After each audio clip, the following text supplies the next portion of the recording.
Oh, what's going on, my peopleizations? We're going to make it happen today. Today is the weigh-in fight week. Teofimo Lopez, Vasily High-Tech Lomachenko. We're going to have some special guests come through the show, make their predictions, give their thoughts on what's going to take place tomorrow night. Yeah, we're going to make it happen. We're going to make it happen today, my peopleizations. So, yeah. Yeah, what more can I say? It's going to be massive. Teofimo Lopez, Vasily Lomachenko, unification bout. I'm going to say unification bout. You understand? I know everybody going to want to call it undisputed, but I'm going to say unification. You know, the fact that the WBC is making this undisputed and pretty much dismissing Devin Haney. No, we're not going to do that. Johnny Bryant, salute. Anthony Fitzgerald, Samuel Demise, Ty Smith, Chilltown Majors, Rudy L, Adrian Cole, Johnny Bryant, George Tudor, Ghetto Love, Young World, Patrick Wynn, Donald Favors, Nola Boy Sports and News, Rojai, Victoria Duval 904, Peace and Blessings Queen, BP, salute, Black Star Sports TV, salute, the Queen, Dahlia Antoinette in the building. Peace and blessings to you, Queen. Akando Sammy Hassan, salute. Kyle Brown, Brothers UK, salute. Phil J 508, salute. Roberts Ford, Shank, Omar Joe Taylor, Dion Folks, Ali Boxing Khan, salute. Buddha Monk, Kyle Brown, Ant Woods, Cuzzo, what's going on with you, Cuzzo? How you feeling? What's going on with you, Cuzzo? Terrence Chavez, salute. Kirk Jordan, Golden Standard, Edwin Whitaker, salute. Who we got? B Max, salute. Underground Asylum, my brother, salute. I am Ill Will. Go subscribe to my brother, I am Ill Will. Salute. CMB 100, salute. Jay Giles, salute. Who else we got? Wood St. Paul, salute. Joseph Obang, salute. Melanated Motivation, Will Produce, salute. What's good, my peopleization? Smash the like button. D-Man Jr., Corey McGowan, salute. Yeah, we're going to have we're going to bring on Zaire Rahim. We're going to bring on King Zaire Rahim. Going to bring him in the building. I'm trying to get some more people because I want to get their predictions. Corey O'Neal, Kenneth Johnson, Mr. Shelton, Adrian Cole, Mr. James, salute. Jay Giles, my brother, salute. What's good?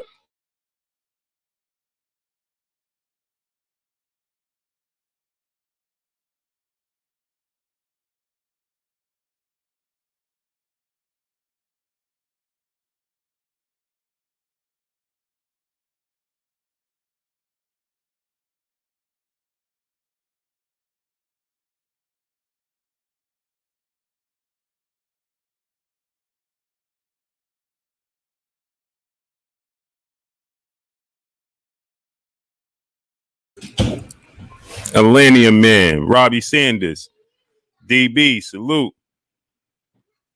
Geo James, Khalil 98, salute. Dre Finest, my brother, salute.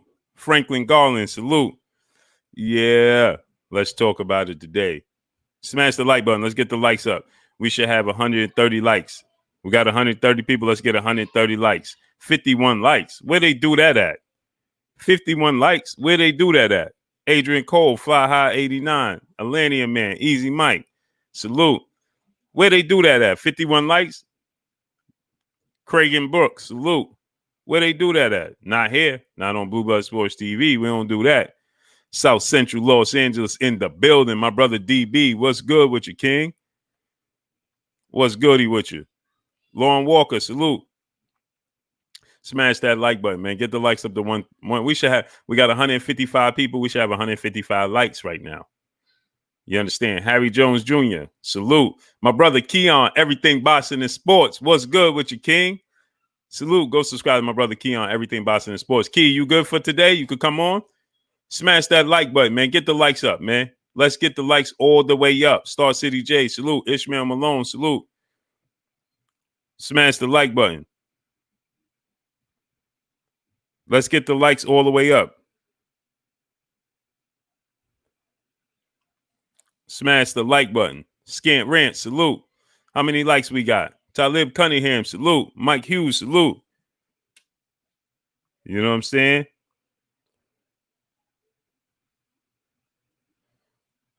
JB, salute. John Kramer, salute.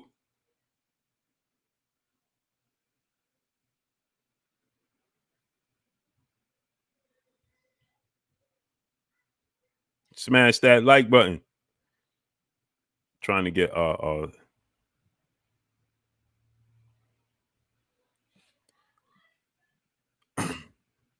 okay.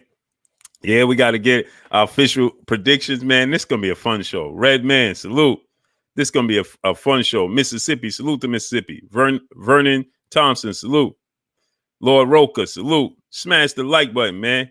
We should have 100.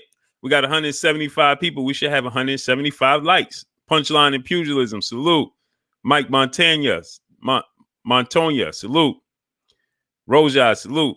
I may open up the phone lines for today. What y'all think? Rocco 3, salute. Open up the phone lines, but y'all know y'all got to keep it clean, man. You got to keep it clean. See, that's the thing. That's why I don't be opening up the phone lines, man. You understand? Y'all know, there's Rocky, this relationship, Christopher West, salute. Act like nothing, salute. Star City J, Ott B Brown, salute. And I be wanting to open up the phone lines, you know what I mean? But, I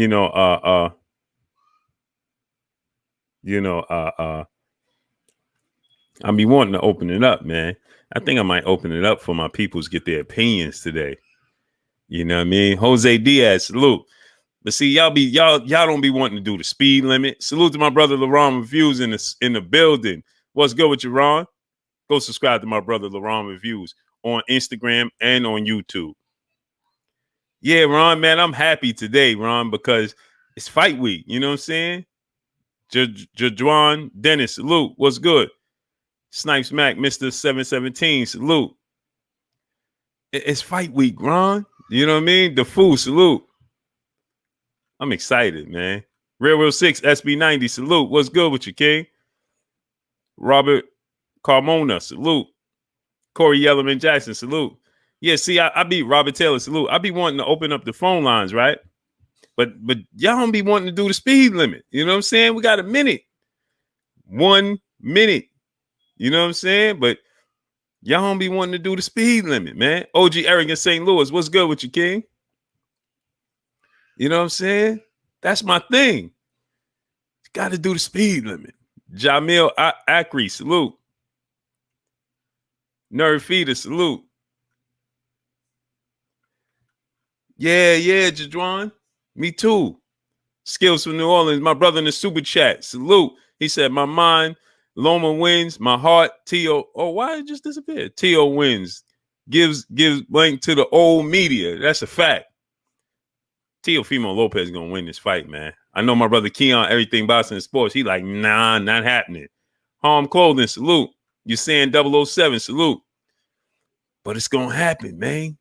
It's going to happen. It's going to happen. Let me tell you how I know it's going to happen. You see how the old media, my brother, Stay Ready Boxing TV. I know you jumping up on here today. It's fight week, bro. My brother, Stay Ready Boxing TV. Go subscribe to my brother, Stay Ready Boxing TV. Robert Singleton, salute. I know you jumping up on here today, bro. D. Hodges, salute. Winston Lee, salute. And we're gonna have my brother, the King, Zaire Raheem, gonna be on. We're gonna have the King, Zaire Raheem, on today. Jay Gadget, salute. I think that Teofimo, let me tell y'all why Montre Tate, salute. I'm going to tell y'all why early because I've been saying it. I know Kurt is going to do his final prediction at the end of the show. Want to get Zaire Raheem's opinion on it. I'm trying to get a few other people, professionals, on the show because I want to get their opinions. Trying to get my brother DeMarcus Chop Chop Corley on here as well. I want to get my brother Zab Super Judah on here as well. You understand? So I was trying to get my brother Mickey Bay and Devin the Dream Haney up on here, but Devin Haney is hard at work right now. He in the lab. Jafari Caesar, salute. Chris Smith, my brother, salute. In the super chat, got Loma with the 12-round fade. Yeah, man. See, you know what I'm saying? I can see that, but I don't see it. You understand what I'm saying, Chris Smith? If that makes sense. I can see what you're saying. I see your prediction. I can see it coming to fruition, but I don't see it. Muhammad Arif, salute. D. John, salute. So I was trying to get my brother Hardbody J Timo. Go support my brother Hardbody J Timo, man. On Instagram, Hardbody J Timo. Go support my brother, man, because listen, he doing big things. You understand? He out there doing the natural bodybuilding shows. He's a motivator. Go support my brother Hardbody J Timo, man. On Instagram, man. Go support him. Support my brother Hardbody J Timo, man. Doing big things. Salute to you, King. That's a lot of discipline, a lot of focus. That's life lessons right there. To Amigo Del Basio, salute. Reggie Cheese, salute. Bumpy Thompson, my brother. What's good with you, Bumpy? My brother Bish, B Megastar. What's good with you, Bish? Stormy B Man. You know I'm going to send you the link, Stormy B Man. My brother, Boxing True Serum. Akeem the Great. Salute. Yeah, man. Listen. Guillotine Dream, salute. 22, Machiavelli, the Don Outlaw. Where you been at, King? I ain't see you in a month of days, King. I ain't see you in a month of days. Where you been at? So go, if you have children, nieces, nephews, sons, daughters, cousins, friends with little kids, have them subscribe to KK Penson TV. Please have them subscribe to KK Penson TV. Please.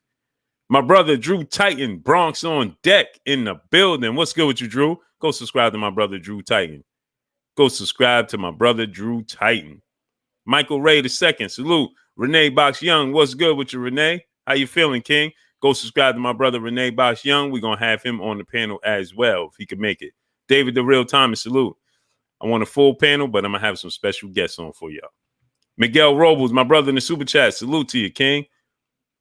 Appreciate you. Dre Finest, my brother in the super chat. He said the DMV is all hands on deck with Blue Blood. You dig? Salute to my brother Dre Finest, man. Bronx on deck. Yes, sir. Yeah, man. We're going to have a great show today. Ricky Dub, salute. It's fight week. You understand me? When it's fight week, you can't go wrong, man. This is what it's all about right here. LeVar Cooper, salute. Javon Freeman, salute. I'm more excited. See, like I told y'all, right? Sometimes you be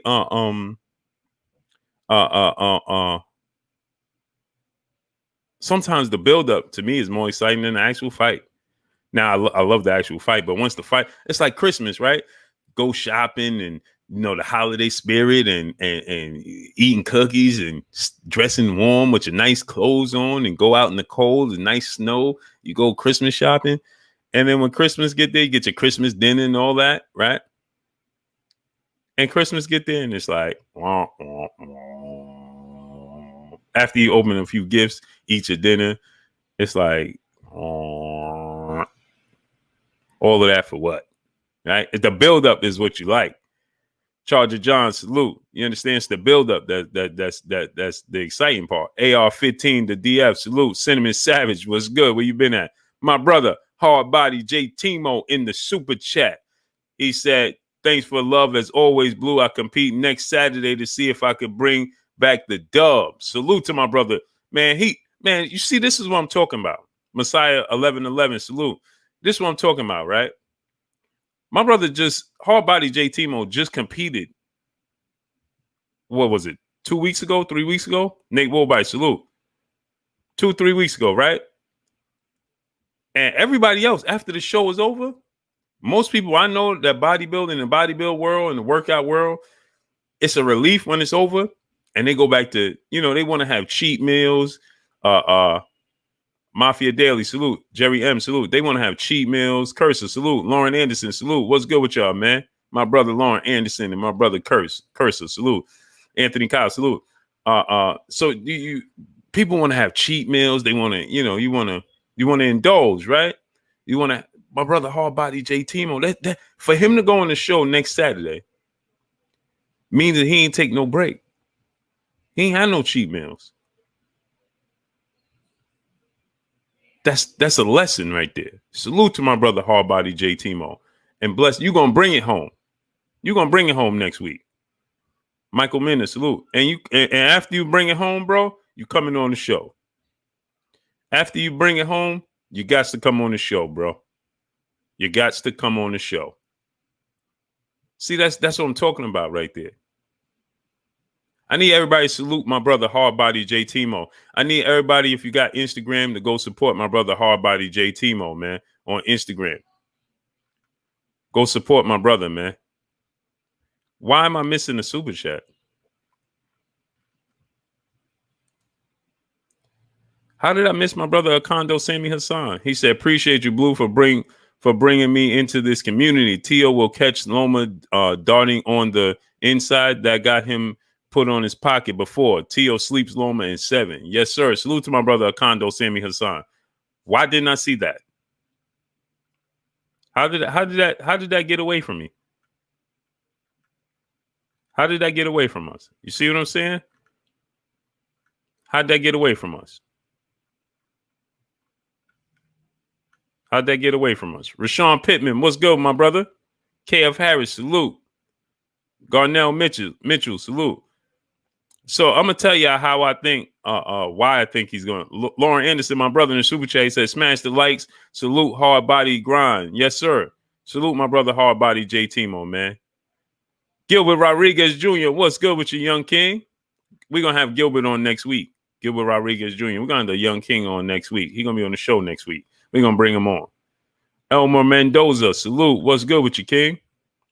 So let me tell you why I feel like Teofimo Lopez is gonna win this fight. Teofimo Lopez, right? You see that the media are starting to sway, right? They starting to feel like, Teofimo Lopez can win this fight.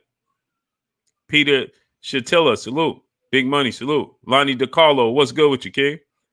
Rashawn Pittman, I'm chilling, man. How you feeling, king? Nicole Beatty, peace and blessings to you, queen. How you doing? So you see the media now, right? The media. No, I'm honored to have you on the show. How about Teofimo? You're gonna get that dub for sure. Harlem Breakfast Club, salute. Demetrius Hogg, salute. So the media and him, salute. The media is starting to sway in the favor of Teofimo Lopez, if y'all haven't noticed. And before we get to that, Mark Nash, salute. You didn't miss anything yet. Before I get to that, smash the like button. David Bohannon, salute. 216 likes. That don't cut it. We got 385 people. How we only got 216 likes? Where do they do that at? I'm bringing on some special guests. We're going to have a full panel. We're going to have some fun today. We're going to cook. Get the likes all the way up. Call a hat. Salute. Collar hat. I hope I said your name right. We got 385 people. Let's get 385 likes right now. Smash the like button.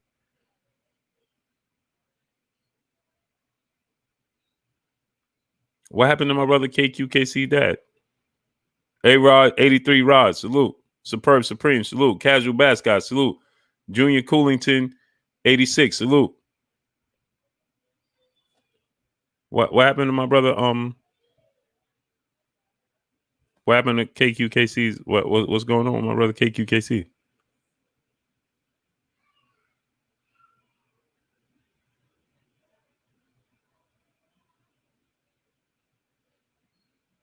Millie Blood, salute. T.S. Sims, 7, salute. Reg Andrews, salute. Yeah, I need everybody to go to Instagram. You got Instagram. Lions Only Boxing, salute.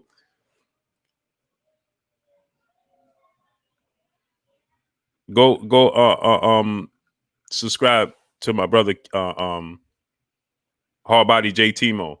Go subscribe to him, support him. Big T1, salute. Freddie Leon, salute. Appreciate you, Freddie. I'm a fan of you, King. You the MVP. You the MVP, man. Because of you and everybody else, y'all the reason why I'm here. So salute to you. Just pat yourself on the back, not me. Pat yourself on the back.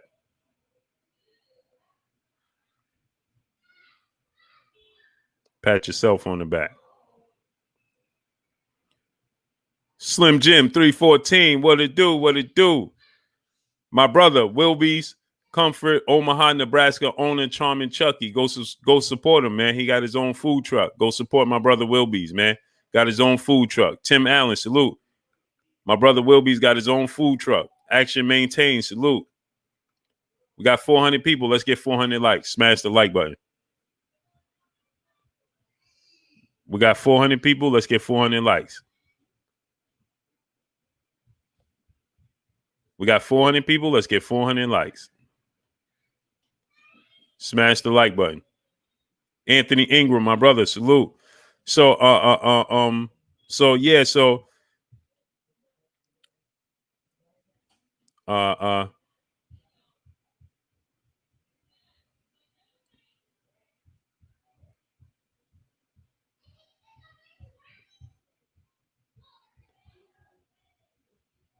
on one second here. So Rampage Jackson, my brother in the super chat, he said, salute, Blue, appreciate your work. Hashtag LDBC. I appreciate you, King. Smash that like button. My brother David Bohannon said 286. That don't cut it. Let's get it to 400. Damian Wester, salute. Brandon White, salute. Get the likes up to 400. Tony Rowe, salute. What's good with you? Lauren Walker, salute. Devin Bailey, salute. Yeah, so I wanted to get my brother Mickey Bay and my brother Devin the Dream Haney up in here so we get some fight predictions and things of that nature. But they hard at work. They in the lab. They got a fight coming up November 7th. Yurioka Gamboa. Salute to the king, Devin Haney. Devin the Dream Haney. Mark Wunderlich, salute. And salute to my brother, man. Lorenzo Truck Simpson. He got that dub the other day, man. And I'm gonna look to bring him on the show next week. This week went by fast for me, man. And I wanted to have him on this week to talk about his dub. Austin Areola, salute. Salute to my brother Lorenzo Truck Simpson, man. Young bull, man. He got next. The sport of boxing is in great hands. You understand me? So salute to my brother Lorenzo Truck Simpson. Support Lorenzo Truck Simpson, man. He got next. That's for sure. That's for sure. Rashawn Pittman, my brother in the super chat, he said, I got TO by KO in the later rounds, or it can be early. I got TO. I see the same thing with Rashawn Pittman. I see the same thing. Andre Jefferson, salute. Frank T, salute. And here's the thing, right? Rafael Serrano, salute. Salute from Puerto Rico. Salute to Puerto Rico. Puerto Rico. Ho, a Puerto Rico. Ho. Doom, doom, doom, doom, doom, ding. Doom, doom, doom, doom, doom, ding. Danny Carr, salute. And him, salute. So yeah, so so you see how the media, right? Now the media is kind of swaying in Teofimo Lopez's favor. They won't be surprised to see Teofimo Lopez win the fight, and he's going to win the fight.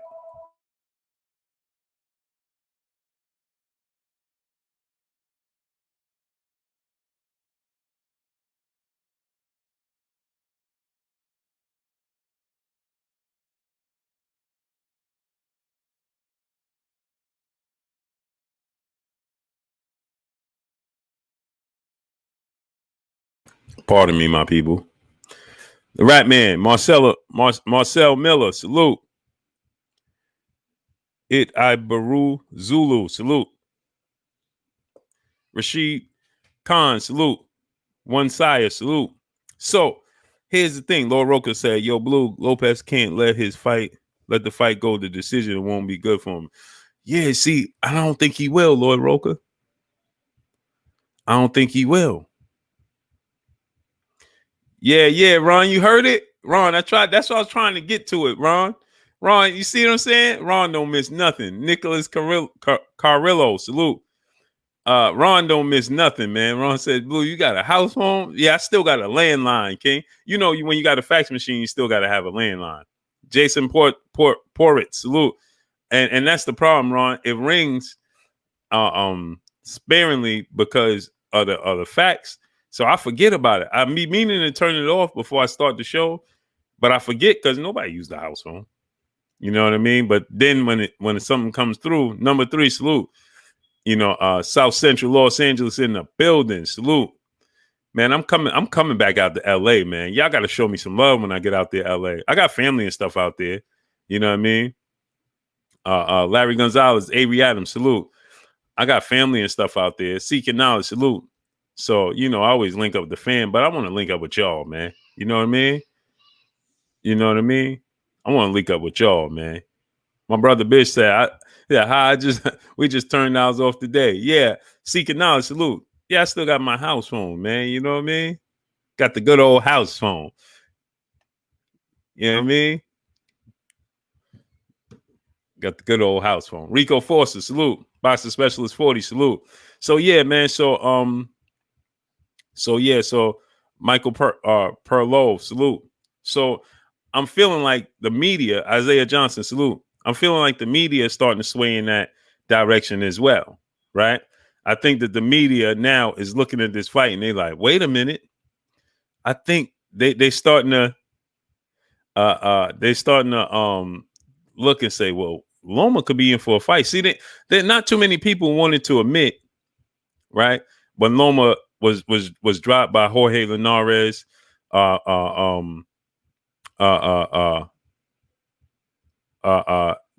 too many people wanted to admit when he was hurt by, he was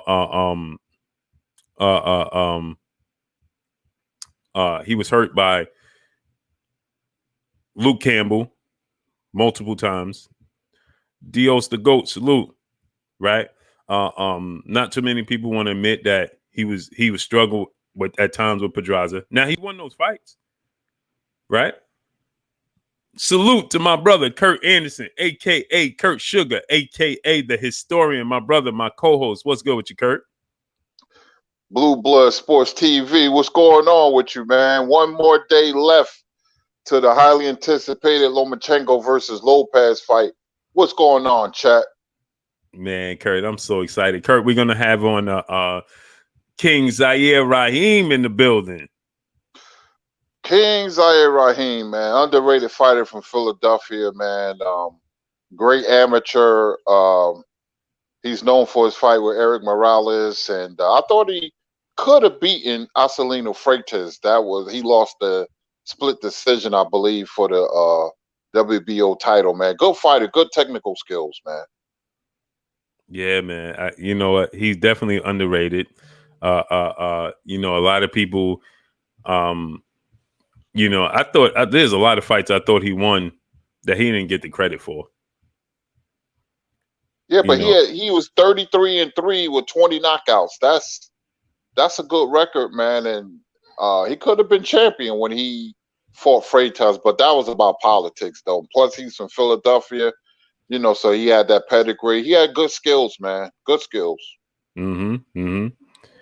He surprised the world when he beat Eric Morales, didn't he? Man, he dominated Eric Morales, man. He made him look like an amateur.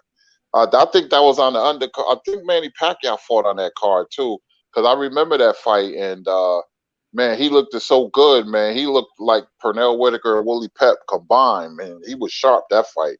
Morales didn't know what hit him. Yep.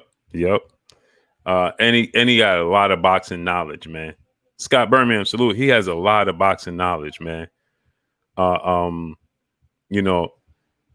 So he gets deep with it. He's a historian, right? Not every boxer is a historian, right? It's just like in other sports. NBA D Nice, salute. It's like in and smash the like button, man. We got 520 people. We should have 520 likes. Mansa Musa Lifestyle, salute. We're gonna bring on special guests, man. Smash the like button. We should have 500 likes right now. I don't know how many likes we got. My brother Jupiter B in the building. Salute. Shaq Bellhorst. Salute. Lonnie DiCarlo. Salute.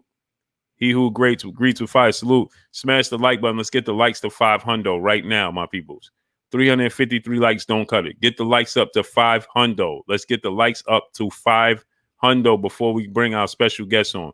So I want the likes up to 500 by the time he comes on, and trying to bring on a couple more special guests. So let's get the likes up to 500. Power to the people, my brother. Salute. Scipio Smith. Salute.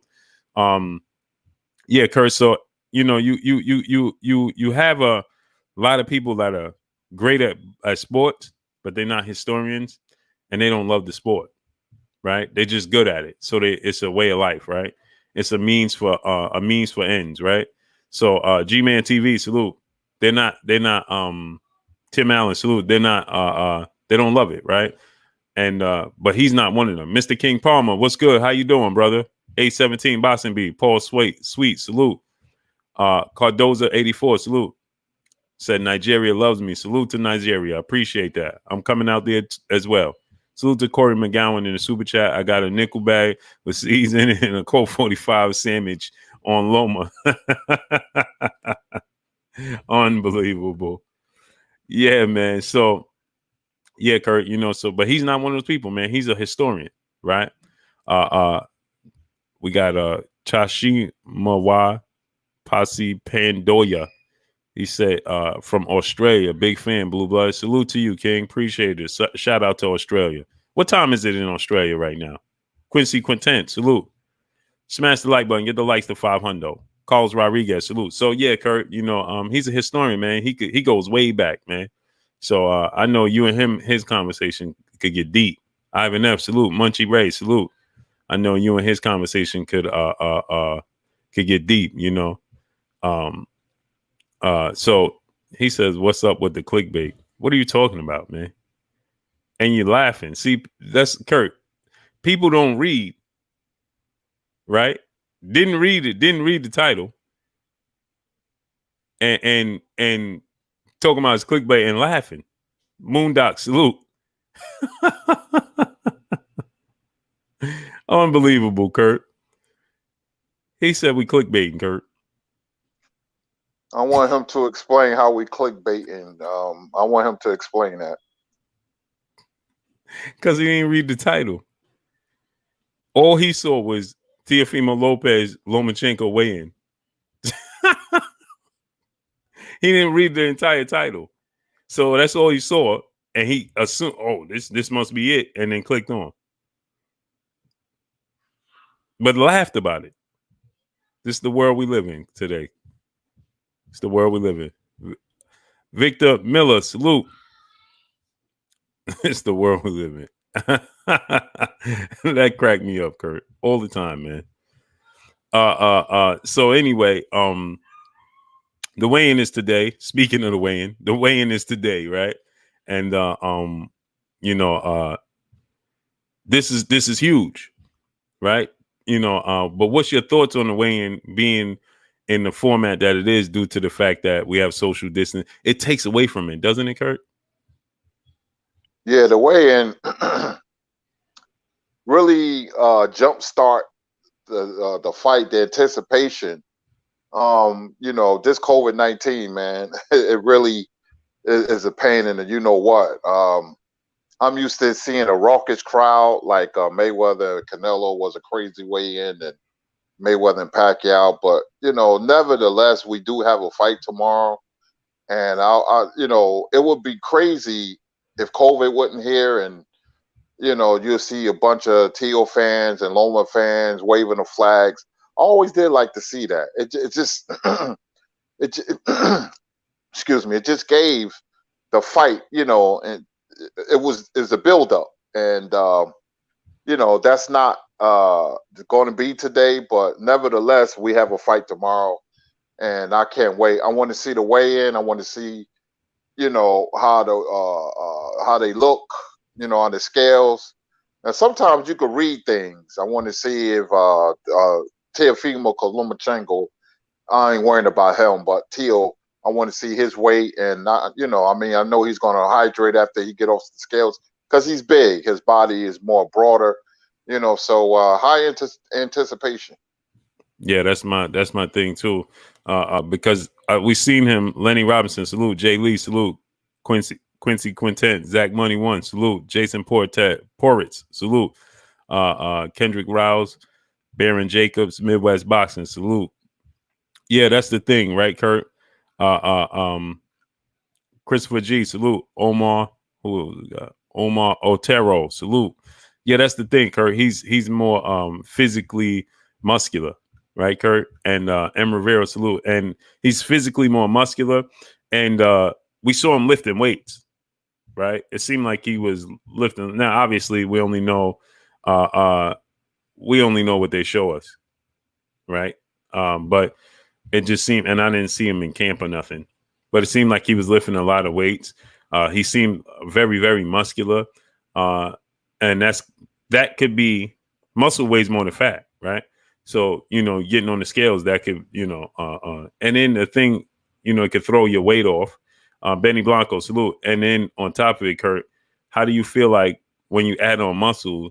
How do you feel like that could affect your stamina? Because when you add the muscle mass, it demands a lot of stamina. So what's your thoughts on that?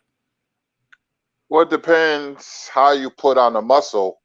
It has to be gradually. You can't overdo it. The best fighter I ever seen do that was Evander Holyfield. Remember, he had that high-tech workout.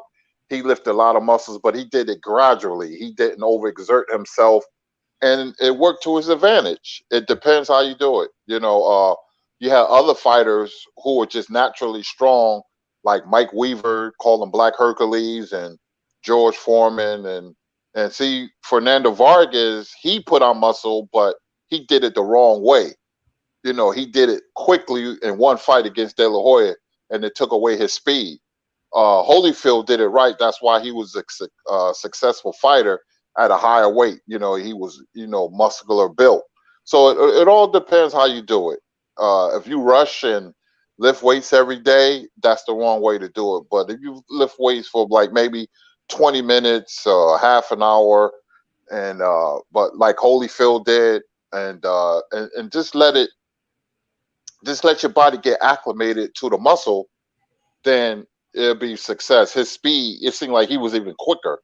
So it was very odd, and it was very I never seen a fighter put on muscle.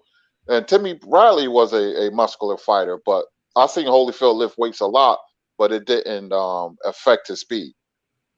Yeah, you're right. Salute to David Alachi in the super chat. Appreciate you, man. Yeah, that's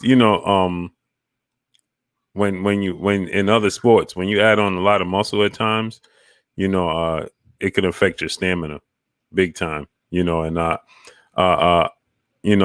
like the fact how you said that, you got to do it gradually, right? You got to do it, in spurts. You just can't. And see, that's the thing about lifting weights. You get, it's hard to stop. Once you start and you start to see results, man, it's hard to turn away from weights, man. Once you start to lift weights and you start to see results, man, listen, it gets addictive, right? Booksondeck.net, salute. Buki Knight, salute. Who else we got? Tarek Lewis, my brother Sherman Bray, salute. Sherman Bray, what's good with you, King? Leslie Jackson, salute. Adrian Cole in the building, what's good? Michael Perlov, my brother Lou Hinton in the building. David Bohannon said we got 422 likes. That don't do it. Smash the like button. Get the likes to 500. Vinny Vincent, salute. Get them likes up to 500. Daniel Silva, salute. We're going to bring on our special guest in a few short minutes. But I want y'all to smash the like button. We have to have 500 likes by the time our special guests come on. So smash the like button. Yeah, Kurt. So I like how you broke that down. And another thing about, Teofimo Lopez, it's like he's not going to back down, right? And Lomachenko hasn't seen a physical specimen like this in front of him. PGA's big dog, salute, with this mindset. He hasn't seen that. Jose Luis Rada, salute. He just hasn't seen that with the power and the athletic ability, because Teofimo Lopez is very, very athletic. I think this is the most athletic guy Lomachenko is going to see in front of him in his entire career. The problem is he's big and he's strong and he's powerful as well. And I was watching the fights, right? Robert Singleton, my brother in Super Chat, he said, great analysis, Kurt. Great analysis, Kurt. Rome isn't built in one day. And if it is, it's not the right way. and won't sustain. Facts. Ironically enough, we have Abdul Muhammad, salute. We have Darius Ewan, salute. Darius Ewan, where you been at? Ben Chris Production, salute. We have my brother Hardbody Teofimo, who is a bodybuilder, who's a weightlifter, a bodybuilder, right? And he has a tournament coming up. He has a tournament, another show coming up. Leroy Smith Jr., salute. Next week, next Saturday. So that's interesting. I should bring on. Let's just see if my brother Hardbody Teofimo is available. Marvin Brown, salute, so we can get his take because he's a trainer and a bodybuilder. So get his take on how this how this works, you know, as far as adding on muscle mass. So yeah, Kurt, but man, this is exciting, man. Kurt, I'm excited, man. I'm talking, man, and I'm a loss for words, man, because I'm just excited, Kurt. I can't wait. Well, this has been usually I can break down fights like real easy after I study both guys and I know what to look for. But this has been one of the most complicated fights to break down ever since Michael Carbajal fought Humberto Gonzalez. You know, because I thought Humberto Gonzalez was going to knock Carbajal out, and Carbajal knocked him out. But what was telling, I didn't think Chiquita Gonzalez, that was his nickname, can box like he did. So he fooled the whole boxing world. He outboxed Michael Carbajal the second and third fight. I thought he was the slugger. He turned out to be the boxer. And I thought Carbajal was the boxer. And he turned out to be the slugger. And if you watch that first fight, you know, he knocked Carbajal down 2 times. And then Carbajal knocked him down and out. And then when they fought a rematch, Humberto showed me a lot because he couldn't win a slugfest, so he outboxed Carbajal. I was shocked. And in the third fight, he outboxed him again. So in boxing, it's a very complex sport because you think if a fight is going to go one way and the two fighters switches styles, like Leonard Hearns. Remember, Leonard was the boxer in the first half of the fight, and he became the slugger in the second half of the fight and the aggressor, and Hearns became the boxer in the second half of the fight. And that went and Gonzalez and Carbajal went the same way. They switched roles. I didn't know they had. I thought Carbajal was a better boxer. So that's what makes boxing the best sport in the world, man. And you know, I just see things. You know, I'll make my prediction a little in a few minutes later on. But it's been very difficult, man. But I can't say now, but I'll tell you. Yeah, I can't wait, man. We got 500. We got 600, almost 600 people. Casual fan, salute. We got almost 600 people here. Smash the like button. Spo J, salute. We got almost 600 people here. Smash the like button. Let's get the likes all the way up. Smash the like button. So, yeah, Kurt, man. Spo J, salute. Another fight real quick I wanted to talk about. I wanted to get your opinion before we bring start bringing everybody on. Xavier Moses, salute. And we get off track. But I want to get your opinion on this. Demetrius Andrade. I don't know if you know, but he's going to be fighting Dusty Williams on a Friday as the co-main event to Danny Jacobs, Gabe Rosado. He's moving up to 168. Jerry Booker, salute in the super chat. Been a while, had a foot surgery. Was depleted in my pockets. I'm back.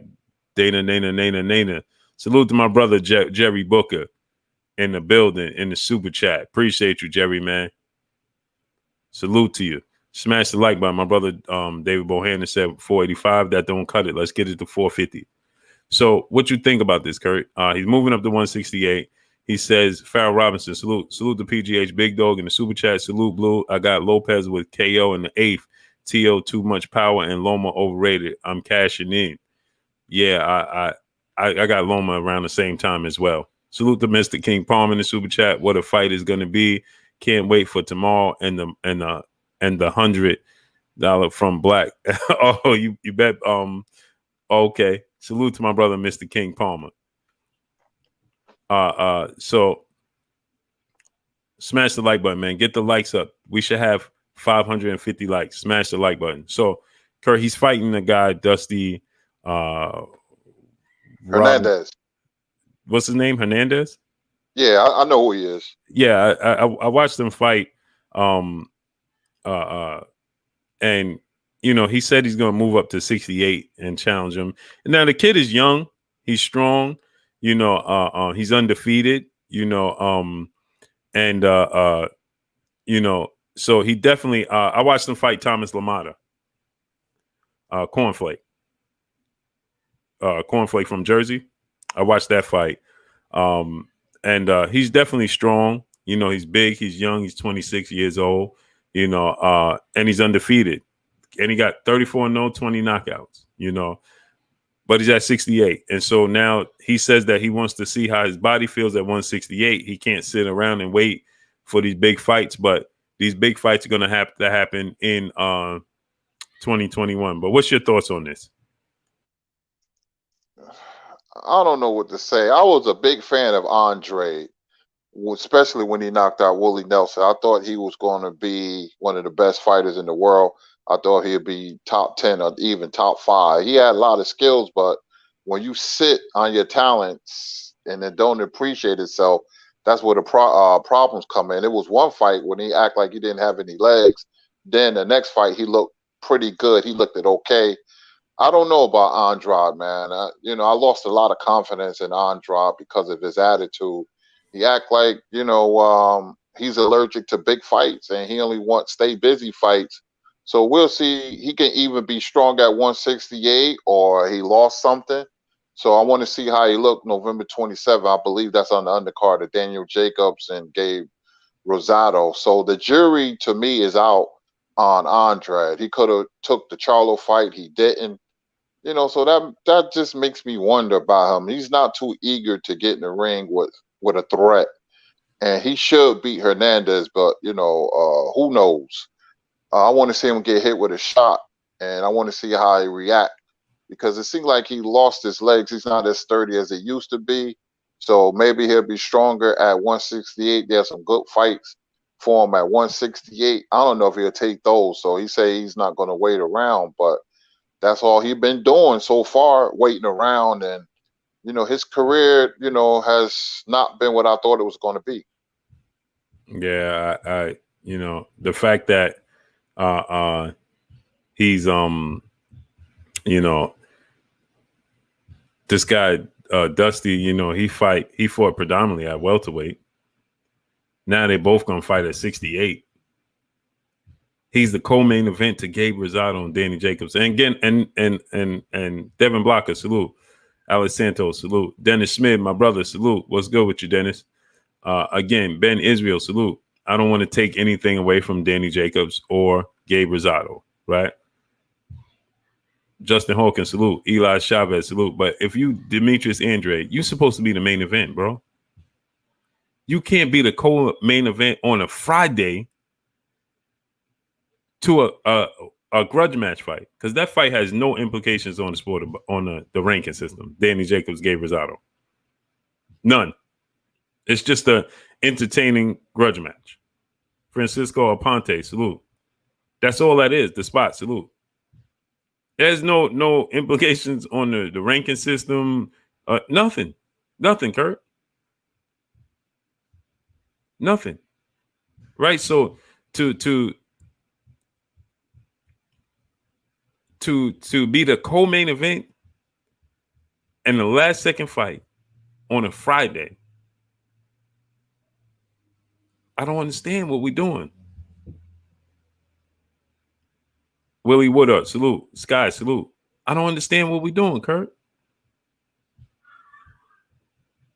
I just don't get it. I don't get it. It's like he's comfortable letting his career, he's comfortable with letting his career, just be in cruise control. Revelations Flooring Group TV, salute. Heather's Feet, salute. Peace and blessings. Right?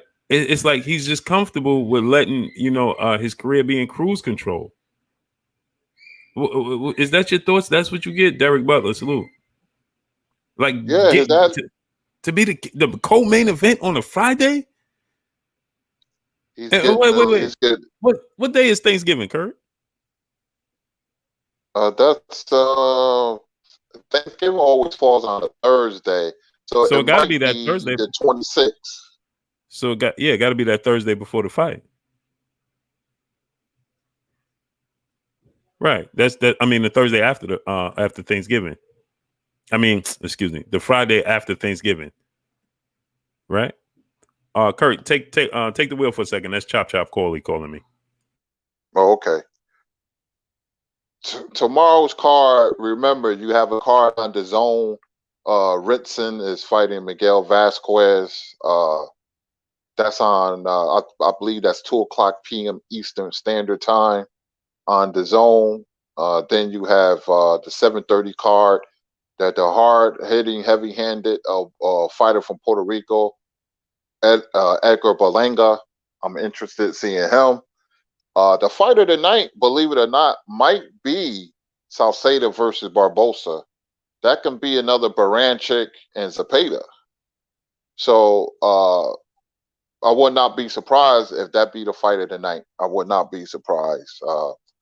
So we know we have a full card tomorrow, and man, I can't wait. Loma and Teo, and this fight is heavily anticipated. You don't know what's going to happen. I could see both guys winning. So I'm just trying to wait it out. I've been waiting all week, and I'm trying not to think about it, but it's difficult. The weigh-in is, and in the next 45 minutes or so, Max on Boxing, and I can't wait. Yep. That's Demarcus Chop Corley. He'll be on too. So we're gonna have Zaire Raheem, Chop Corley, and I'm trying to get Kevin Kelly on. Wow, this is full house stack. Yeah, and trying to get Andre Rozier on as well. He's obviously he's doing the weigh-in because he has Edwin Belinga. Edgar Belinga is on the undercard, so he's at the weigh-in. So we're gonna have a full card, Kurt. Full. All hands on deck. Not to mention our normal panel. So great day of boxing. Got the weigh-in coming at 5. You know what I mean? Yeah, I mean nothing beats boxing when it's like this. Yep. Boredom Gaming, salute. So yeah, Kurt, like I said, man, I just wish that man, Patrick Pinchon, salute. Sean Staten, salute. I mean, we can't control their careers. Willie Woodard, salute. We can't direct what direction their careers going, but it would be, man, awesome, man, to see Demetrius Andrade, all that potential on full display. He's already almost 33, Kurt.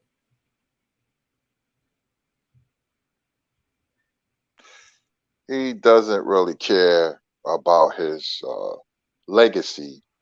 He's doing it for the money. He'll get a check November 27th. I believe he signed a pretty good deal with the zone, and he's just going to run off into the sunset. That's how it is. And Danny Jacobs, it's the same way since he got that Canelo money. They don't want to fight any threats. You're not going to see Charlo and Andrade or Charlo and Jacobs. Sorry to tell you, I'll be shocked if you do, but they cut from the same cloth. I just don't think it's going to happen. Andrade is going to be fighting these average fighters or below average fighters, and that'll be it. He's 33, like you said already. So he got what, 2 or 3 more years tops, and that's it. And he fights once a year, so do the math. Mm-hmm. Man, it's amazing, man. And I just had a super chat. My brother Dre Finest in the super chat. He said, "I came home looking to see the fight. It's tomorrow." Yeah, man. Young World, salute. I can't wait. Tomorrow, man. My brother Focus Ball in the building. What's good with your focus? Yeah, man. Mark Fralin, salute. Yeah, Kurt. I just wish that, you know,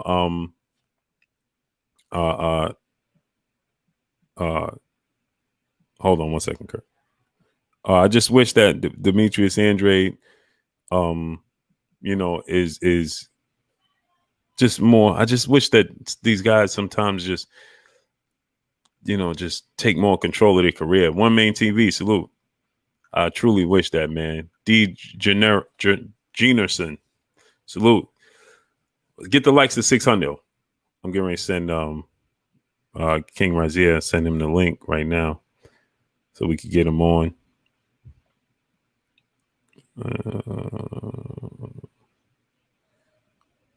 We're going to get on King Razia right now. Let me get him on. Go ahead, Kurt. You could Cook. Let me send him the links. Boxing, we needed this fight. This fight has its own special sauce, man. You can feel it. Certain fights you can feel the anticipation is heavy. You can cut it with a knife. This fight, and it's not pay-per-view. It's regular ESPN, so that's a holiday gift for us, and I can't believe it because we got a couple more pay-per-views. I don't know how many you're gonna watch Tank in Santa Cruz and Spence and Garcia. So we don't have to pay for this one. We just had the Charlo pay-per-view. So it is a treat for us boxing fans. So I think this fight is going to do very well, viewership wise on ESPN. I believe it's going to probably be one of the highest rated fights in boxing on ESPN. That's my prediction. Because a lot of people is talking about this fight. A lot of people is gaining. It's been gaining steam for the past week or so, and everybody's talking about it. So I just can't wait. One more day, and I want to see the weigh-in because I can read fighters. They comfortable with their weight, how they took the weight off, and it's mainly Teo because I'm not worrying about Lomachenko's weight because he's small, but it's Teo mainly. So we'll see. Yeah, I can't wait, man. I can't wait, Kurt. We got some excellent boxing coming, man. This is what it's all about. Yeah, Ron, I agree. I agree. Man, this is what King Zaire Rahim will be in the second, Kurt. This is what it's all about, man. This is what the excitement of sport of boxing is all about. This is what we look forward to. This is what we ask of the fighters. Hamza S, salute. Cedric Miller, salute. This is what we ask of the fighters. We want to see the best fighting the best. And because we get in a fight that's a 50-50 fight and we don't know what to expect, that's what makes it so exciting. That's why the excitement is so high. Dre Fronis, my brother in the super chat, he said, "You're right, Kurt. We needed this fight. I want it now." That's a fact. And this is Walang Quintang TV. Salute. This is what it's all about, Kurt. Loving Down Gaither. Salute. This is what we look forward to. The excitement is so huge. It's so thick, like you said, Kurt. We could cut the excitement with a butter knife right now. You know what I mean? Because it's so, and it's all over. God's greatest. Salute in the super chat. Appreciate you. Right? Everywhere you look, on wherever you look, there's excitement from this. You know what I mean? Whether you agree with whether you agree with somebody's stance or not, Chad Fletcher, salute. Are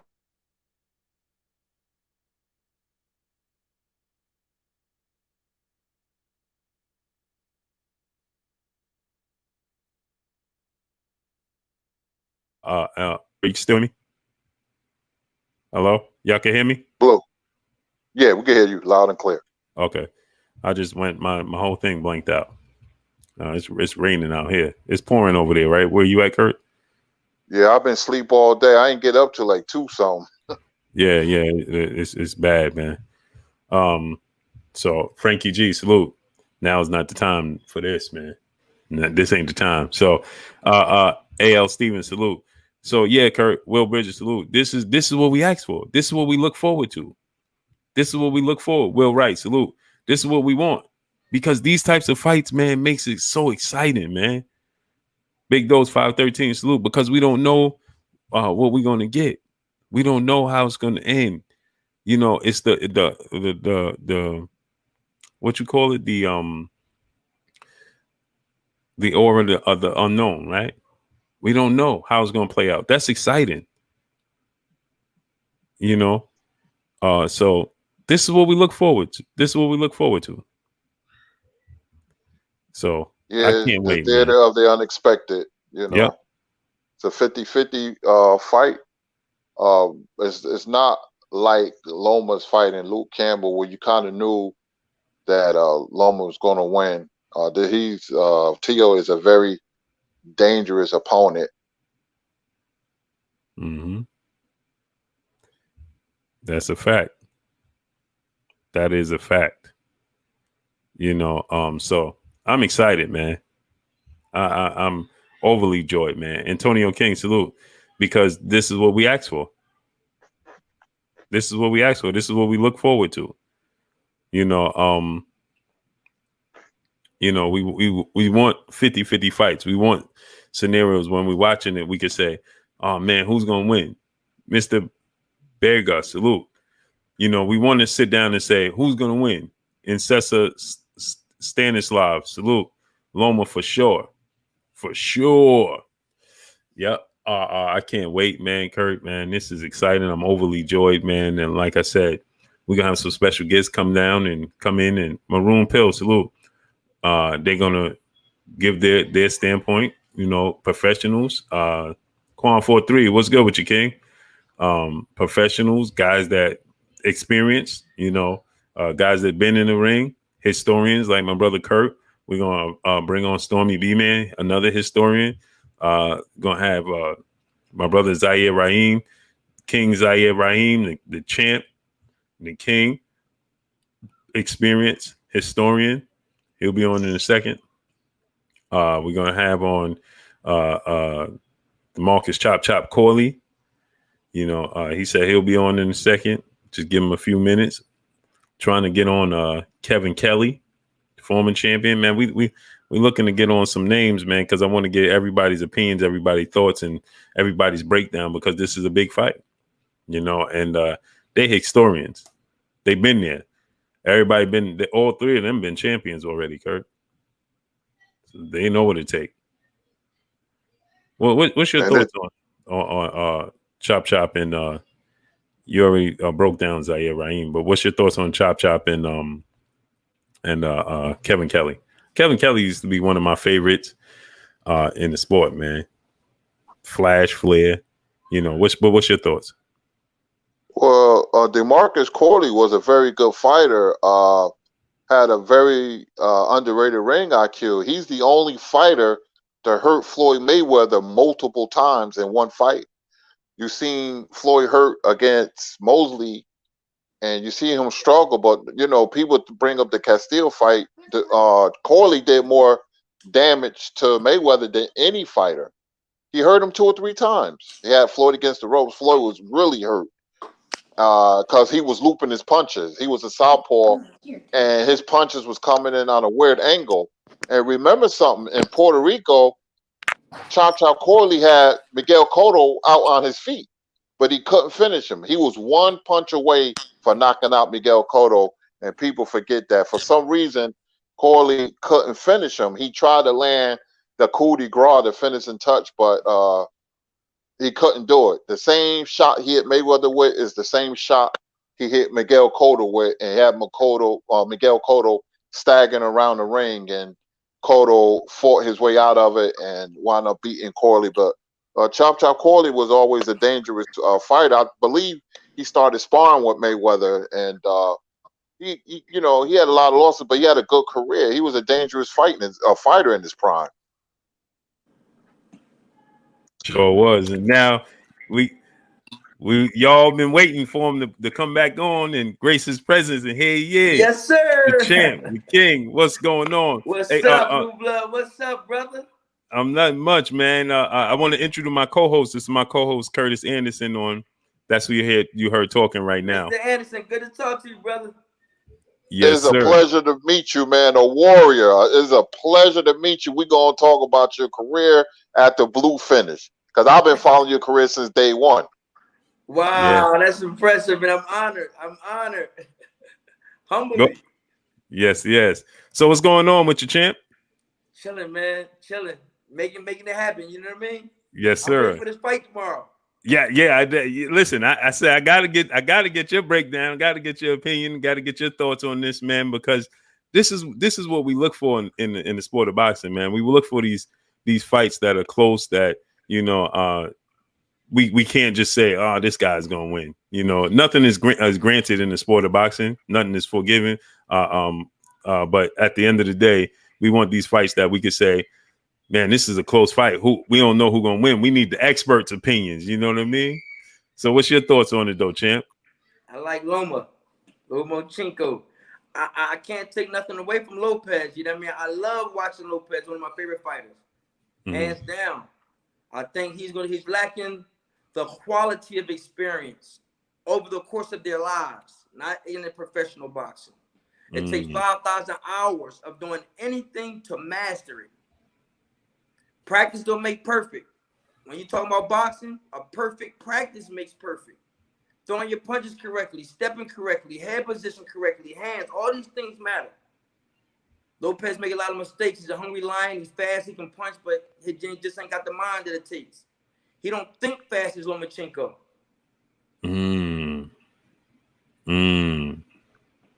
He got all the glitz and glamour. Oh yeah, he danced, got the charisma, got everything. I love watching him. But he out of his league this one. I don't think, you know what I mean? I just don't see it. So you think it's too early? Yes. And I don't think, and it's one of those moments that you ever, before you learn how to swim, you play in the pool and you don't realize you can't swim until you jump in deep. Unfortunately, for some people, become too late. Some people get rescued. We got to see if his career can be rescued and revitalized after this. Because I think it's too early for him. It's a lot of things he haven't seen. It's a lot of puzzles he haven't solved. It's a lot of angles, a lot of things he haven't seen in that ring yet. Lomachenko's seen it. He's seen it. That's why when he turned pro, he said, look, I don't want no tune-ups. I don't want this. I don't want that. I'm at home practicing. Not just speed or power, but timing. How to avoid energy. He can almost see what you're going to think by watching the way your foot moves. He's not just fighting and talking and prideful and cocky. But I love Lopez, man. I love Teofimo Lopez. I do. Yeah, because he brings excitement to the sport. Yes, I love him, man. I love him. But this point, he got too many tricks. Now, let me ask you this. Do you think his confidence is going to work against him? He's going to be overly confident, like you made the pool reference, right? You could play in 4 feet of water, and then you overly confident, and then you jump in too deep, and then you realize, uh-oh. I'm going to tell you what I would do. If I was Lopez training, if I was training Lopez, you know what I would do? I would teach him how to throw his punches like a European, and then have him go on the inside and don't stop punching. He got to stay in the inside. You can't give him no room to do this. Don't give him no room to move, but I would change his punching style up. But see, the only way you can understand and see that is you got to understand what that means. You know what I mean? That's what I would do. But as far as technically getting there fighting him, he don't think fast enough. You know what I mean? It's like playing chess. If I can think 3 and 4 steps ahead, you can only think 2. I got you. Right. How much experience does it take you before you can think 4 and 5 steps ahead? How many years of experience is it going to take you? He's probably on 2 or 3 steps. Lomachenko on 5. And that's what Lomachenko said. He said, I saw this movie before. He's on another level, man. You know what I mean? And I'm not trying to say he's perfect and that he's the best. I'm not trying to say that I love watching him fight, but I do like watching him because I learn a lot even watching him. I like how he moves, how he thinks, how he trains, how he prepares. That's my guy right there. He just, unfortunately, he is going into this fight as a smaller man. And not just a smaller man, but, it's not by that much, but it's when Lomachenko begin to move up, you begin to see him get hit more. Right. You know what I mean? So that began to let me know that, it could be his age. Or is it because his timing against longer distances is not that good, which could affect him as he get older. And that comes from your hand and eye coordination. Sometimes when you get older, those things begin to suffer. The punches are a little quicker than they look. Right. You can't get out the way as fast as your reflex start to fade. Right. That's the fact. I'm gonna give you an example. I seen the video of Roy Jones just yesterday, shadow boxing, throwing punches. Pop, I'm like, wow, Roy look good, but His feet is not there. I said the same thing. He's standing there. So now that tells me this. Once you lose that feet, you know what that tells me? Your defense and your offense will suffer 25%. That's 50% you done lost. You're not the huge puncher, but now your chin suffered over some of your losses. Mm-hmm. No good. And when I was looking at those videos of Royce, working out too, I'm like, man, he's opening up even wider than he was when he was younger. You know what that comes from? He's in a place in life. Do you ever the first time you ever crossed the street, you was nervous. Mm-hmm. And then the second time you did it, you wasn't as nervous, but now you were more excited, like, yo. And then once you start crossing the big avenues and streets, it becomes more exciting to you until guess what? One day, you walk across the street on your phone, not even looking. You don't even think about the traffic. You see that? And that's where he at now in the ring. When he was younger, that hunger was there, that drive. Now it's almost like, I know I still got it, but he looking for something else that he's not going to be able to get doing what he's doing. How about that? Right. You know what I mean? And I love Roy Jones to death. That's one of my favorite fighters. You know what I mean? Mm-hmm. But once I see his feet, one thing about Roy, he's a master feiner. He feints you with his feet, he'll feint you with his head, and he'll feint you with his hand. And he might do them all three at the same time and hit you with the right hand. So when I see you just standing there with none of this there no more, but you throwing the punches, we know you can punch, but you're not Tyson. Mm-hmm. Tyson can do that and get away with it. He only need one punch. Right. I mean, what can you say? You know what I mean? What can I say, man? So go ahead, Kurt. I know you got a lot of questions for the king and the champ. Yeah, Zaire, man. I'm from Newark, New Jersey. I come from the boxing gyms. I came up with Rocky Lockridge and Johnny Bump City Bumpers. Rocky Lockridge. That was a real close friend of mine, and we used to hang out and eat cheeseburgers and talk. Because Lou Duva had a restaurant in Totowa, New Jersey. I worked like 3 blocks away from the restaurant, so I used to go in there every day and see Bobby Ches and Tony Ayala before he got in trouble. And I was going to the Spectrum in Philadelphia with my father, because my father was a boxing historian, my uncle. So I've been in the game. I'm 54. Ever since I was 7 years old, I've been watching boxing. And we used to go to the Spectrum in 78. Marvin Hagler fought there. My favorite fighter, one of my favorite fighters, Matthew Saad Muhammad. You have, because Philadelphia has a very rich history. And I'm going to tell everybody, a city that produced 44 world champions. You have people like Charlie Choo-Choo Brown, Charles Brewer. Another favorite was Joe and Jeff Chandler.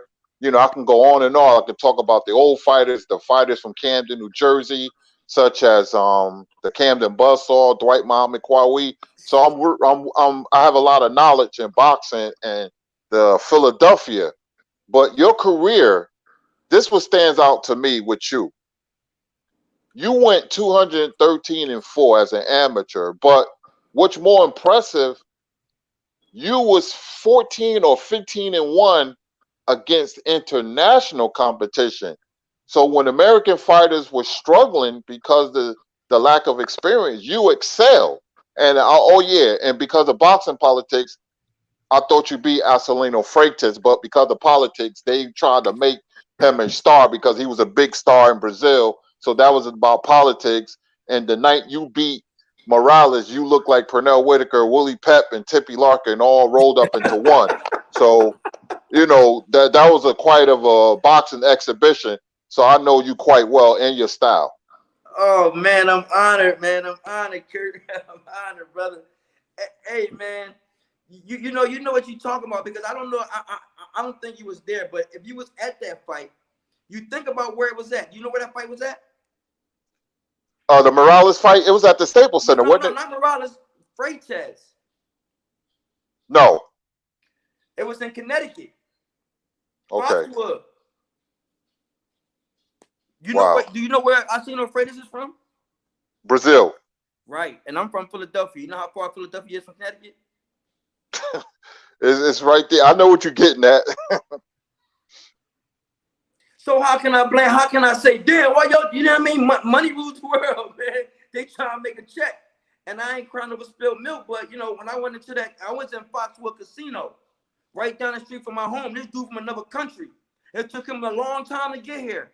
So why when I went into that arena on HBO, it was full of nothing but Brazilians. They beating drums, horns, flags, signs. It might have made a Morales fight all over again. I'm walking into the same arena against the odds. People throwing stuff at you, don't want you to win, booed. The game, and then after you win, the promoter don't even want you to win. Mm-hmm. Hey, Zaire, you know what that's about, though, man. We had, the Black American fighters. I mean, look what Wilder and Fury. Wilder was on U.S. soil, and you thought they was in England. It happened with Floyd Mayweather and Ricky Hatton. You thought you was in Manchester, England, when he fought Hatton in Las Vegas. They took it over.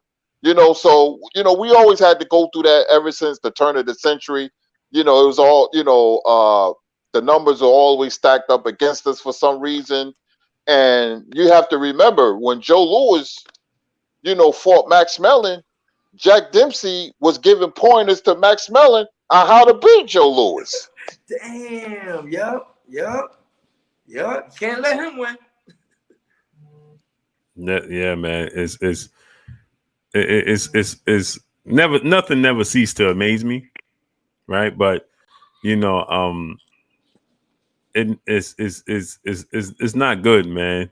Like you said, you right down the street from your hometown, and I mean, you watch the fight. Like my son watched the fight, and he's 9, right? He just watched the fight, and he's like, Dad, because he's just getting into boxing, and he's like, okay. Hey, the wrong guy just won the fight. And I said, wow.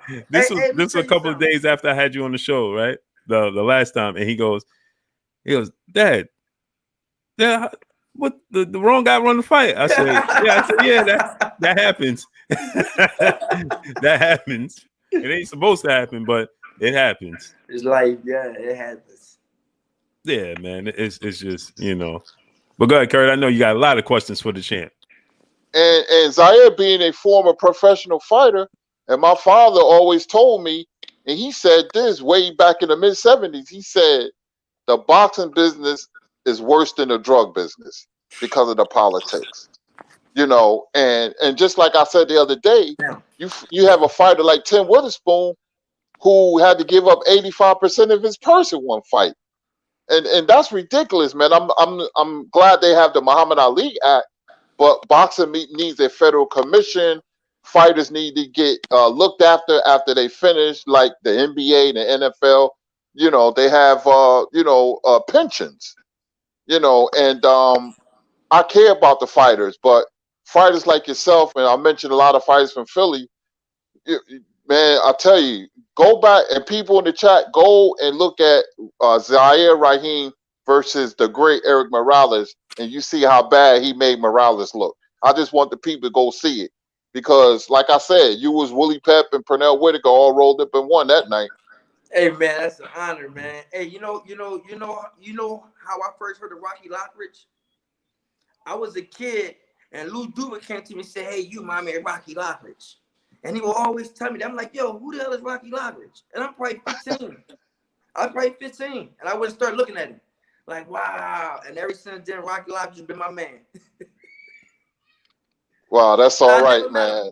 I never met him. Wow. But the city of Philadelphia has always been the cornerstone of American boxing. They have Mexico, and now the Eastern Europeans is in it. But American boxing, it was always New York, Madison Square Garden. I used to be there all the time. Watch Tunde Foster and Glenwood, the real Beast Brown. And then you have Philadelphia, going to the Spectrum and the Blue Horizon in the 90s. I was always there. Like, I lived there. So I boxed as an amateur. I had like 9 fights at Lenny Shaw. And then I started training people. I was all over the place in the 80s, man. But, my love for boxing is unprecedented, man. I have a passion for it. I think it every day. Now we got platforms like the LDBC and Blue Blood Sports and Fanon, and so boxing is in my blood, man. But Philadelphia was always the cornerstone, You know, Bernard Hopkins, Joe Frazier. Now you got Jerron Ennis and Danny Garcia. Philadelphia always been the cornerstone of boxing, American boxing. Now let me ask you guys this. Edgar Berlanga, he just weighed in for his fight, and he weighed in at 169. What you guys think about Edgar Berlanga? Great dude right here from Brooklyn. Knocked out every opponent he faced in the first round. And he just weighed in. He missed weight by a pound. 169. They fight at 168. Well, what y'all think about him? You want to take that, Zaire? Then I'm gonna let you go. Well, a young fighter missing weight, not good. We saw this before. A guy from Baltimore named Tank, not good.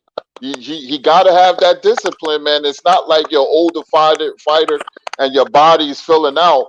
You should not be missing weight. So I have to question that, and let's see what happens. Let's see if he could take off the weight, but he should be in better shape. He has heavy hands, and Zaire can back me up on this. It's all about commitment and dedication. When you're a committed and dedicated fighter, your talents is going to appreciate themselves. When you look at a Mayweather or Marvin Hagler, Bernard, when they was younger, they was never out of shape, man. Bernard always had like a 32-inch waist. Marvin Hagler didn't have to move up because he was always in shape. He came in the fight at 157, 158. That's being committed. No fighter. See, them old fighters, they didn't have fat camps. Now, for the exception of Tony Tubbs and Greg Page and Michael Dokes, they was out of shape another way. I'm just gonna leave that alone. But I'm talking about as conditioning. You didn't have to worry about them fighters.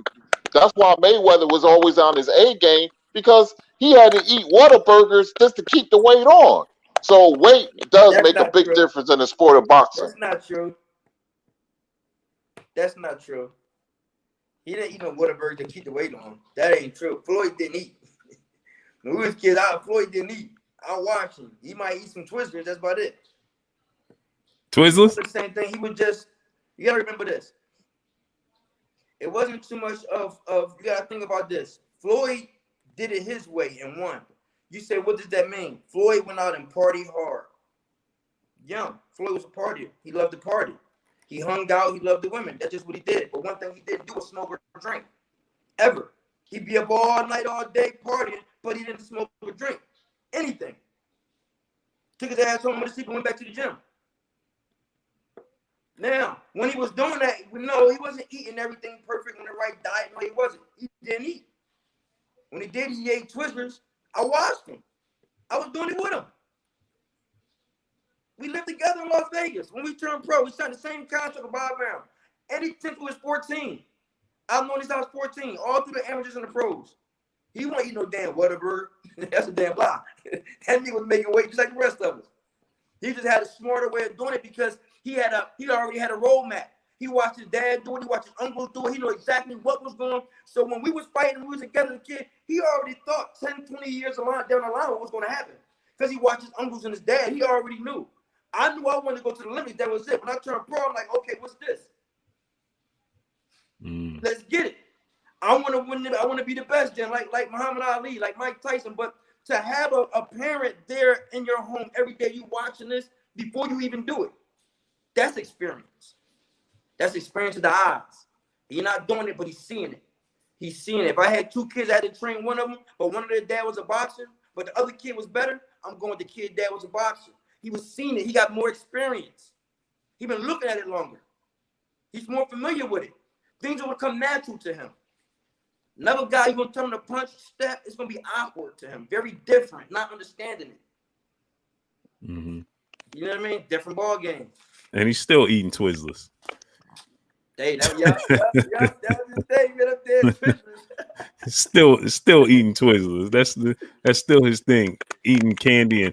And now when he was training, we see these clips of him when he's training and training camp and he's drinking soda. Is that all the time? Cameras on and off, or Hell just no, man? He ain't no. He's not an alien. Mm-hmm. You know what soda do to your body? You can't perform. That's like saying that he really put unleaded in that Ferrari. No. Of course not. No, that's just for show, man. It's impossible. That nigga human. That brother human at all. You know what I mean? Right. Boy, eat right, man. Ate right. He ate right. You know what I mean? When he got past the starving, he ate right and lived right, man. That's why he got longevity. That's just a fact. When you talking about Chop Corley, I was talking about when y'all got on. Yeah, he's another one. Was in the amateurs with us. You know, when we was kids, me, Floyd, I seen him beat Fernando Vargas and they ride him in the Nationals. Chop Corley was a hell of a fighter, man. Very good fighter. I seen him in the ring with some of the best of them, from Zab Judah to Floyd to Fernando Vargas to some of the best. What's his name? From DC. William Joppy. Oh, William I Joppy. seen this dude in the ring with some of the legends, man. Chop can fight.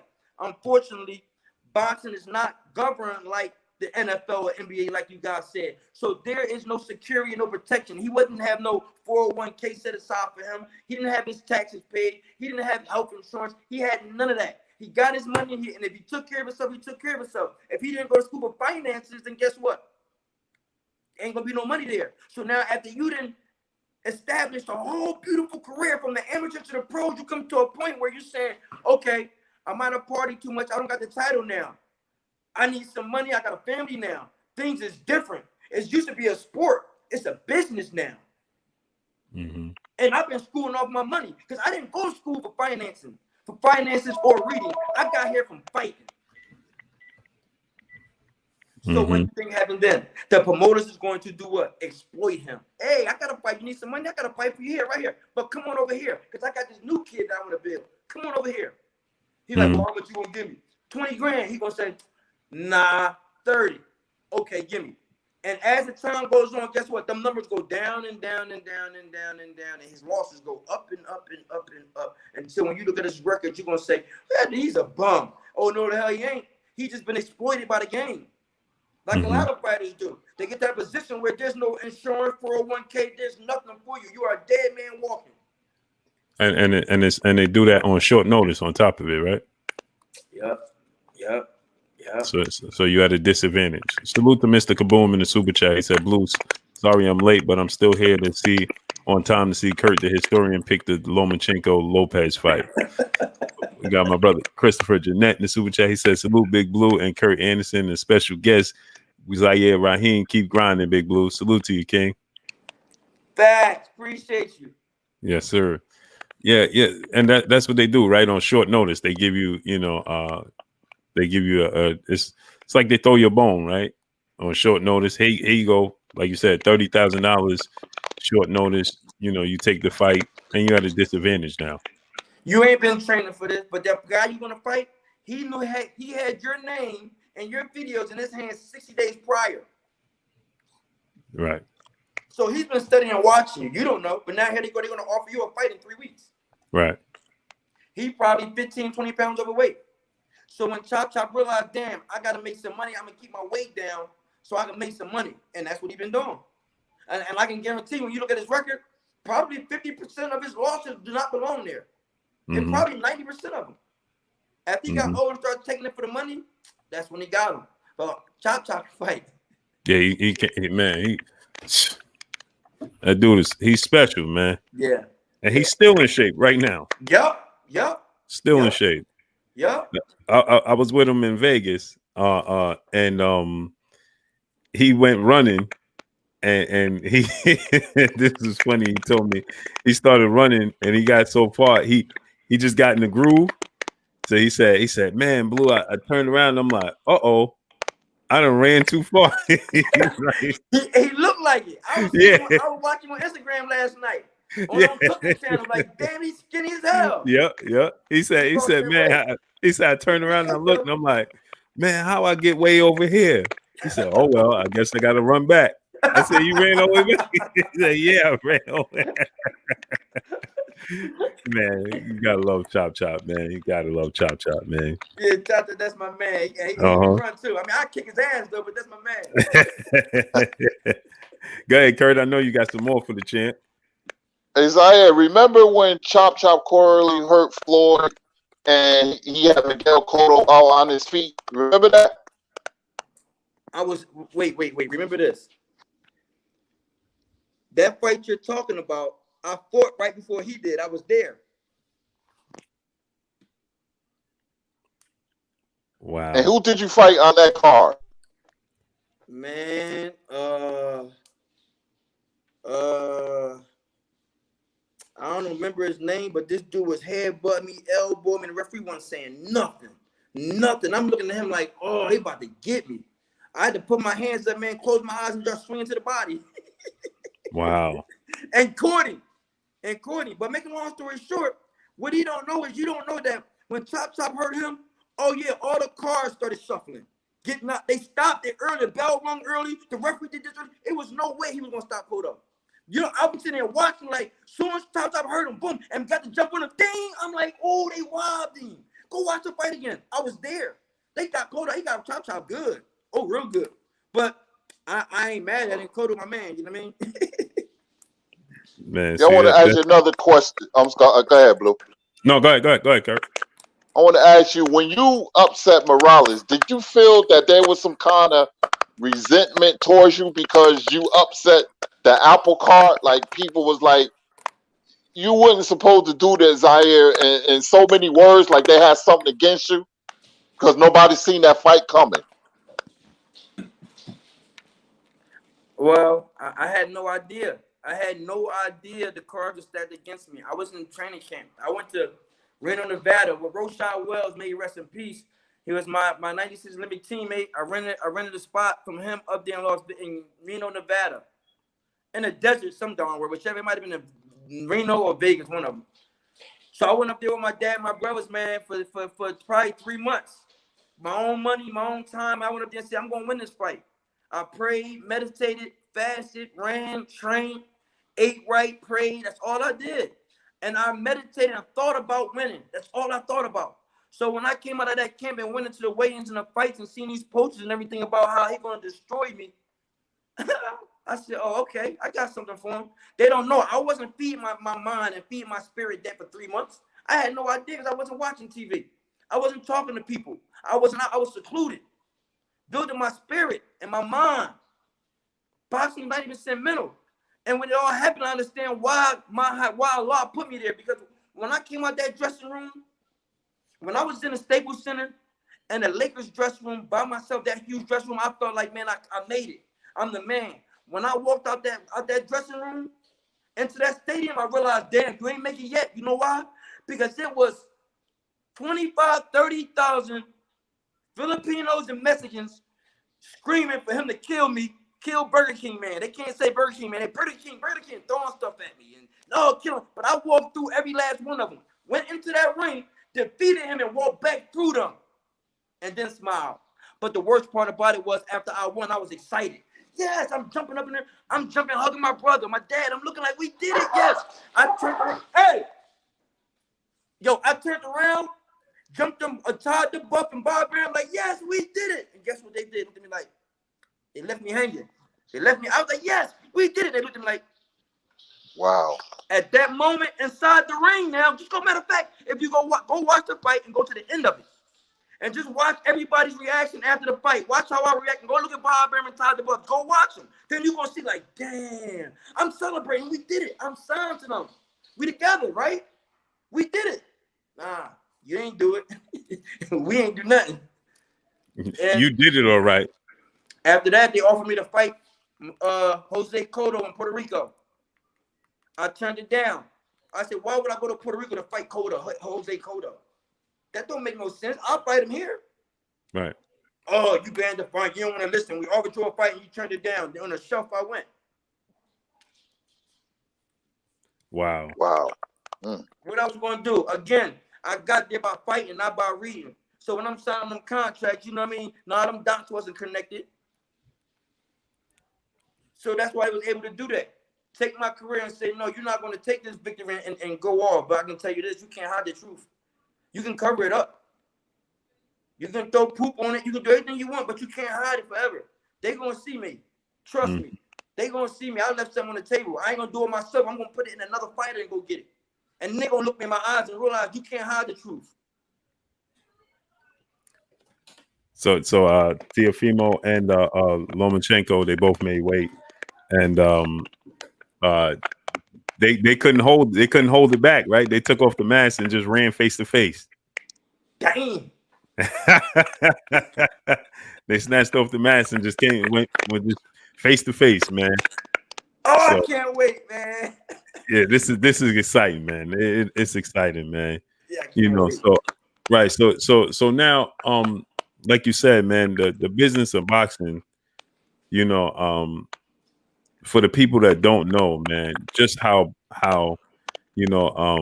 things work behind the scenes. Like you said, nobody expected you to go in there, and I don't understand why would they pick Zaire Rahim to go in there with Eric Morales with the skill set? Nah, but think about this. My 14th fight, I fought this guy Cliff Waterford. Mm-hmm. He dropped me. I ended up knocking him out. But at that time, if you look at my record, I don't remember where that was at. I want you to look at that date and look at the time I fought him. Do you know at that date, that fight I think might have been in Connecticut or Indianapolis, somewhere like that. They brought Morales to that fight at that time. And I had just signed with Top Rank. And this was I signed with them in what, 96, 97? They brought him to a fight to fight me in 2000. He turned it down.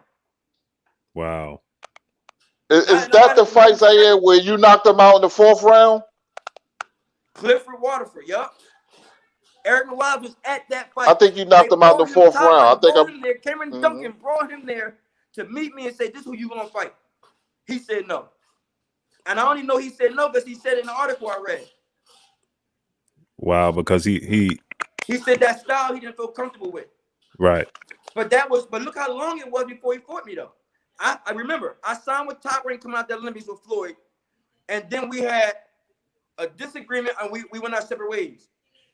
Then I went and I signed with Tony Holden, I fought Rocky Wars, and then re-signed with Top Rank. Wow.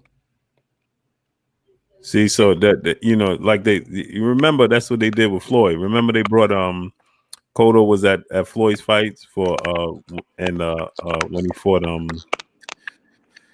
what was his name?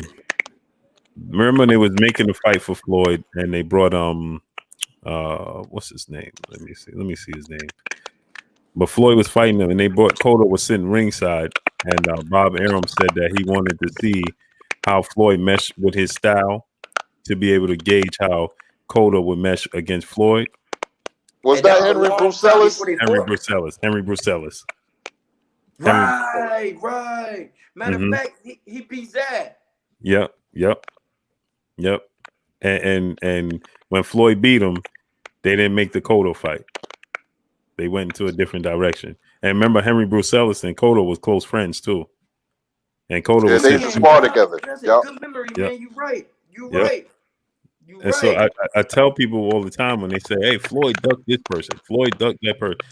And he ducked Cotto in his prime." I said, Floyd was supposed to fight Cotto in his prime. Cotto was sitting ringside, and Bob Arum said, "We want to see how a style similar to Cotto's meshes with Floyd Mayweather." And when Floyd beat Henry Brucelis, they said, "Nope, we're going in a different direction." Different direction. Wow. Makes sense. Yep. And I tell people all the time, you got the business part of the sport of boxing gets a lot of fighters, man. Now you think about this. Bob Arum offered Floyd the Margarito fight. He turned it down and turned around and gave him $20,000 to get out of the contract. They accepted it. In turn, Margarito fought Shane Mosley, and that's when they found out he had plaster of Paris in his glove. Now you gotta think about how the energies around Floyd's around him to make those calls. How easy it was for him to see past these things. Now think about if he'd fought Margarito and he'd been using that shoulder roll and he punched on him with that plaster of Paris like that. He'd been hurt. He would have been hurt. I mean, you see Margarito almost destroyed Cotto's career with it. Yep. He pretty much did because Cotto was never the same. He bounced back. He got a few wins, but he was never the same guy. His confidence was different. Yeah. Hey, man, your brain, man, is a very delicate computer with a lot of wires in it. You know what I mean? And what a lot of guys don't know is once their brain gets hit enough times, it becomes addictive. Where the brain enjoys and looks to get hit. And when it don't get hit, sometimes after boxing, you have to see a lot of people have a lot of bad mental problems, emotional problems, because their brain is not getting that constant thumping no more. And once they start enjoying, their brain becomes addicted to it, that's when they become punch drunk. You start seeing the pupils become dilated. They start looking like this in shock. Then the speech start going. Often get hit. Yeah, and you know what? I was just listening to Riddick Bowe on something, and I'm like, man, you can't understand what he's saying. Nah. It's sad, man. It's sad. I be hoping I don't be sounding like that. I be asking people, yo, do I sound okay? Nah, you sound great, man. I mean, look at Mildred Taylor and Terry Nars and Tommy Hearns. Yeah. I was talking to Tommy at the Wilder Fury fight, the last fight, and Tommy was like, he does a lot of gestures, a lot of motions, but he don't, I guess he's not too confident in his speech. Are you talking about Hearns? Yeah. And I was messing with him, and I said, Tommy, man, I think me and you gonna have to spar. So he just grabbed his blazer and started taking it off. I said, no. Yeah. He just grabbed his blazer and started I said, no, Tommy, I'm good. No, sir. I said, you responded too quick. No, sir. I'll pass. He immediately started taking off his blazer. Quickly, man. I said, no, Tommy, I'll pass, man. Yeah, but so Kurt, man, I'm looking at Lomachenko's body though. It looks like he's retaining a lot of water. He looked puffy. Teofimo looked muscular. He looked, but Lomachenko looked. Don't tell me that. Yeah, his body just looked like he looked like he retained a lot of water, man. Oh, that's not good. Yeah, that's not good. He looked real soft. Oh, that's not good. That's not good at all. Yeah. That's not. Well, you talking about Lomachenko, right? Yeah, Lomachenko. Yeah, that's weird because he's not losing weight; he's making weight. He got to gain weight. Right. That's what I'm saying. So it's like that's kind of that don't look right. Nah, because I've seen him in some of his fights. He was solid. He looked ripped. Mm-hmm. And I never seen. He was the one that rushed. He started rushing over to Loma. That's out of character too.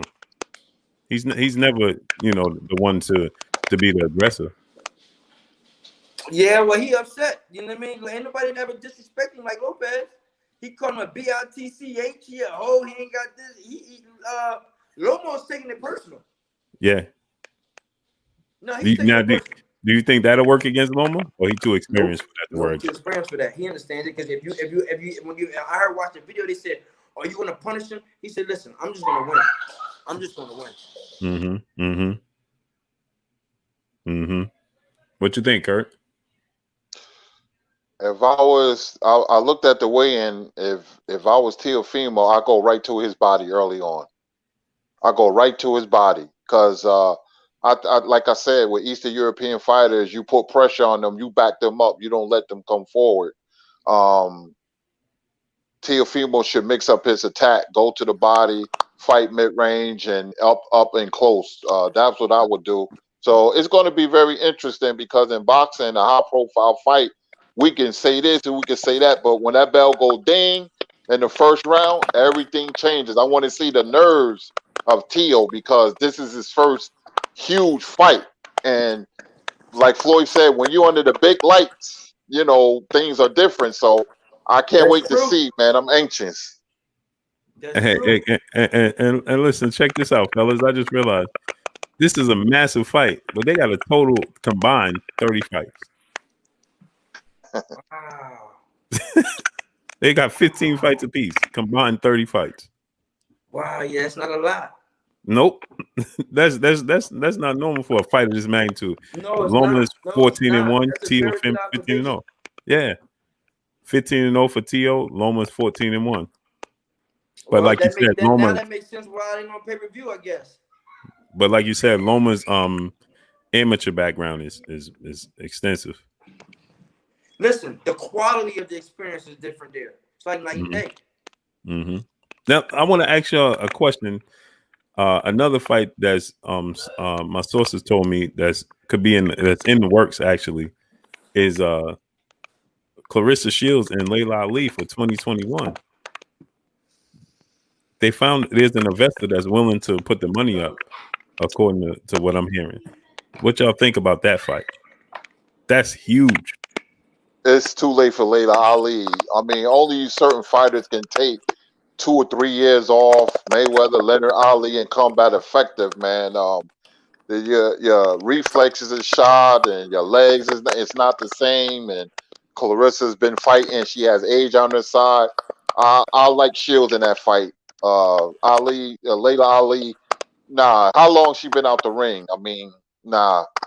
I mean, it would be great for fans and for women's boxing because it sheds lights on it because of their names. But I like Shields. Me too. I mean, that's no brainer. I don't think nobody can like Nate. I just don't see it. How? Too long, right? Shields is a real fighter. Remember that. She got amateur fights, a whole lot of them. Layla Ali don't have no amateur fights. She just took boxing and jumped on it because of her dad's name to make money. She didn't really say, I'm gonna be a boxer when I'm younger. I want to be the best in the world. No, it's a business for her. Mm-hmm. So it's just I don't want to see her in Clarissa Shields fight. I no? don't want to see Layla Ali get hurt. That's what's gonna happen. Yeah, she's been out the ring since 2007. 13, 14 years. Yeah, I love Layla Ali. I don't want to see that. You know what I mean? 14 years. That's a long time to be out the ring. And then jump back in with somebody who's just not active, but one of the best. Right. What y'all think about Chris Berg coming back to middleweight on top of it? That's not gonna happen. He's serious about this at 50 years old. He's not gonna pass the medical. Mm. He'll never pass it. Mm. He'll never pass it. That'll never happen. He looks good, and I'm proud of him. He had some health scares. He's doing good for himself. I mean, but as far as fighting, that ain't gonna happen. That ain't gonna happen. What you think about that, Kurt? Like Zaire said, man, you can't. You can play football and basketball. You can't play boxing. When you are out the ring, and for that many years, and you at a certain age, it's just not the same. Your body's not going to respond. Your reflexes is shot. Boxing is a young man's game, man. What George Foreman did and Bernard Hopkins did, that's an anomaly. That's like rarely that happens, man. And we've seen fighters who was past their prime. And look what Larry Holmes and Muhammad Ali, how bad that fight turned out to be for Ali and Bernard when he got knocked through the ropes by Joe Smith Jr. and Roberto Duran against William Joppy. Once it's over, it's over. I hate to see legends, or good fighters try to come back and relive their old glory days. It's over. Yeah, I know he lost a lot of weight. I know he's looking to make a comeback, and he probably feel good. But man, like you said, this is boxing. This ain't basketball, man. This is not. No, man, I don't like that idea. I don't like that idea at all, man. Yeah, me neither. I don't think it'll happen though. He wasn't past the medical. He had surgery. He had a lot of health scares, but he's doing well now. Yeah, I don't. Yeah, hopefully, and I don't want to say hopefully he don't pass medical, but I just hope because it's just not worth it to me, man. Salute to Young Scholar in the Super Chat. Salute to my main man Blue. Salute to you, Young Scholar. Salute to Jace 804 in the Super Chat. I want to see Shields versus the Pretty Beast. Yeah, that's a fight I want to see as well. I want to see that fight as well. I was watching her in sparring though with Chris Cyborg, and I don't like Cyborg was getting the best of her, man. And I mean, we know sparring is not boxing, but Chris Cyborg was getting the best of her, and I'm like, she's not even a boxer. So was she? Yeah, she was getting it, and I'm like, wow, man, she's and I don't know if she was taking it easy on her, but it's like I just didn't. No, I was not. I'm like, wow, man, if this is Carissa Shields in there with her, you could have different world. Yeah, and if you like if you watched it and somebody said one of them is a MMA fighter and the other one's a pure boxer, and you didn't know who they was, you would think that Cyborg was the pure boxer, and that yeah, that's the. I'm like, I had to That's keep. how bad it was. Yeah, I had to keep rewatching it. I'm like, maybe she's just working on stuff. You know what I mean?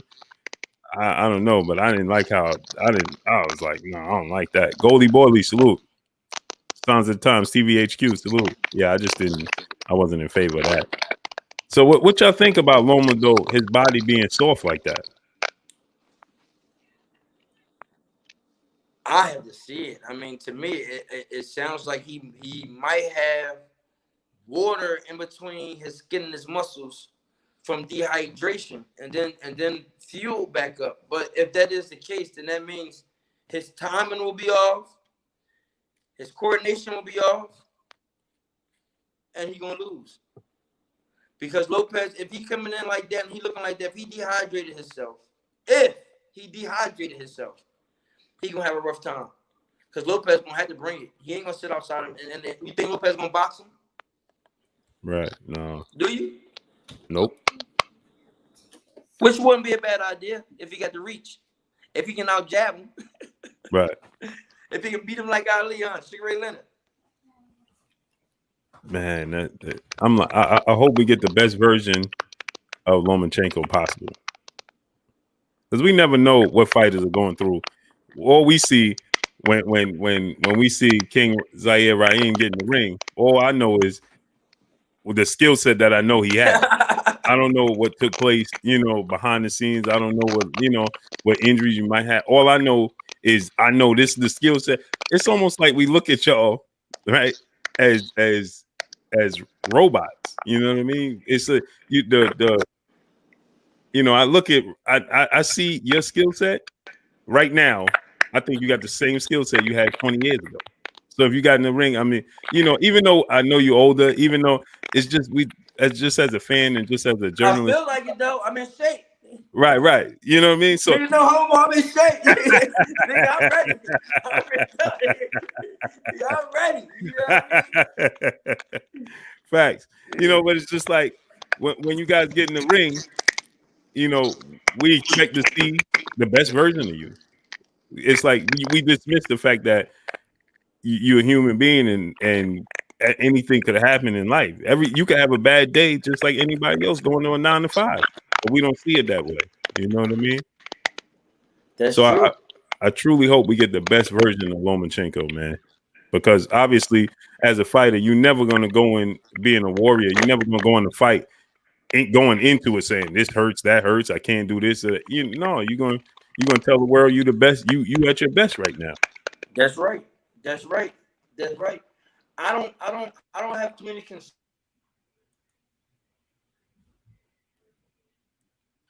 I think your phone, you're mute. You muted.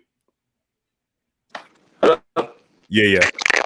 I don't think Lomachenko, he's too smart to dehydrate himself. I just don't see it. I don't know what the reason is and why he looked like that, but I'm sure he didn't dehydrate himself. He'll be ready. I got confidence in him, man. He a vet. He been down that road one too many times. Yeah, that's what I'm banking on. Trina, who is my brother Adrian Cole, he using his wife account. He said, ask Zaire Rahim what he think about them making this Loma versus Teofimo fight for undisputed when Devin Haney has the WBC title. So he's referring to the franchise title and this fight still being for undisputed, although Lomachenko vacated the WBC. So he's saying that Morales should have fought me instead of Pacquiao?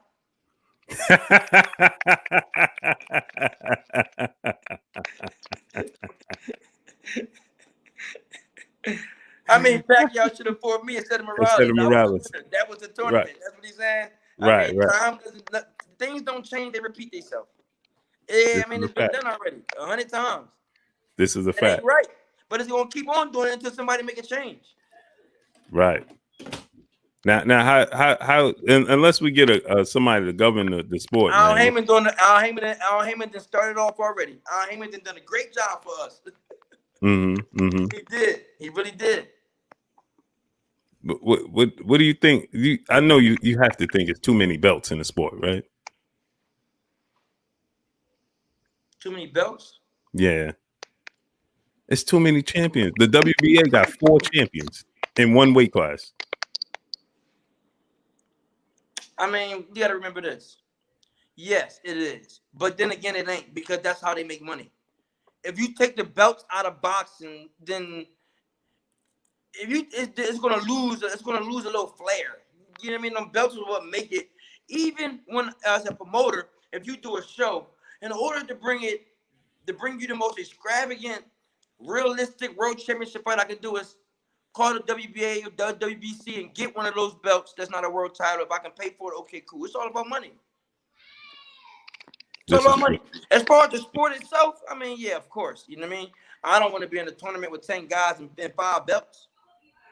No, and see, my thing is I don't mind there being smash the like button, get the likes to 700. I don't mind there being WBA, WBC, IBF, WBO, but when they start to have silver, diamond, franchise, intercontinental, it's like all right, now we don't even know who the champion is. That's a fact. Yeah, yep. It's like, and so with this situation with Devin Haney, it's like Lomachenko vacated the WBC title.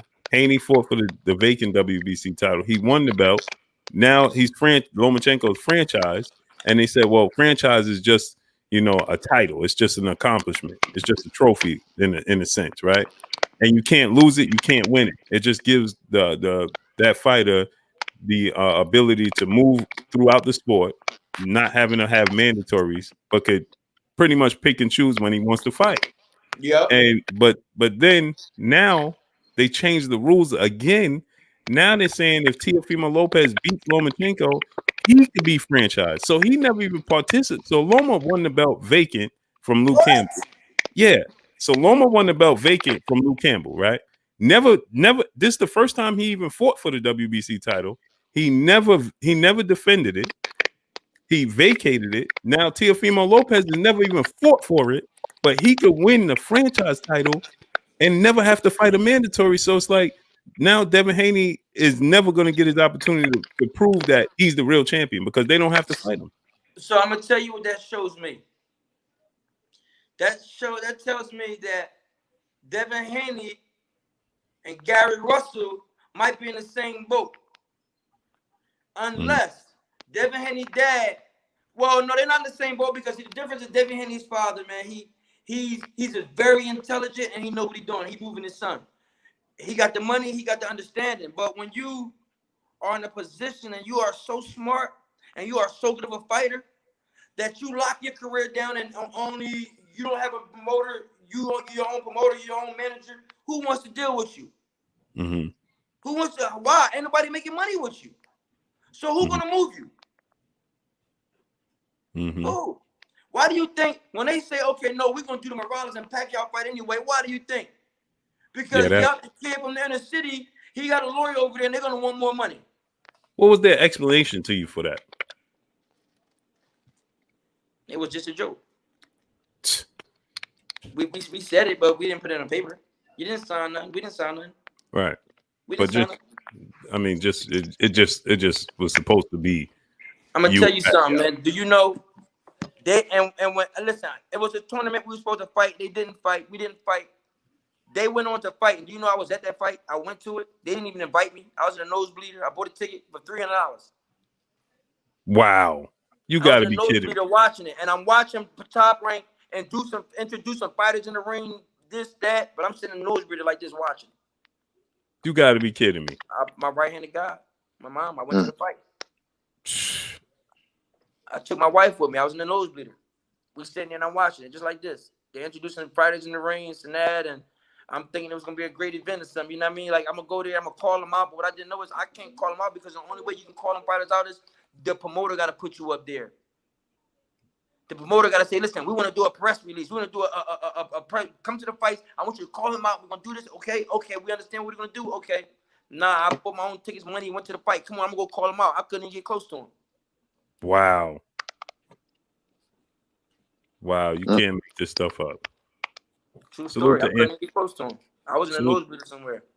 And I'm signed to the promotional company. Wow, that's amazing, man. Salute to Anthony Dangle in the super chat. I truly feel like Loma is going to expose Lopez, and I don't use the word loosely. Look at the fighters they fought. Anything can happen, though. I agree with it. Man, I can't believe you just told me that, man. You told us that. That's true story. Just when you think it's funny, right? Because Layman Brewster told me that when he fought, forgot who it said it, when he was it Klitschko or somebody he fought, Layman Brewster. I can't remember offhand, but he told me as he was going the day before the fight, somebody in his team found out that the referee was his opponent's best friend or something like that. What? Yeah, and he said that he asked them, "All right, we're gonna need this to be changed," and they told him no. Yeah, I said, "What?" He said, "Yeah." He said, "Man, the referee was the dude's best friend," and I told him, "Listen, this is a conflict of interest. He can't be, how can my opponent best friend be the referee like that?" Hey man, it happens. It happens. Let me tell you something. I was at an amateur fight before. My brother was fighting. I was the timekeeper. Oh man, what you think was going on? My brother was fighting. Yeah. When he got tired, ding. As soon as he got tired, ding. He went in. As soon as he started getting hit, ding. His corner said, "They have been cheating. They cheating." I'm like, "Oh, what you talking about?" Yo, this is a true story, man. I'm not lying. It was at the rec. It's amateur fight at the rec, Philadelphia. That's crazy. Fight. Why he riding amateur? I'm not lying to you. I can't make this up. He was turning him up, man. Pop, pop, showboating. He got tired, man. Started getting hit. Dang.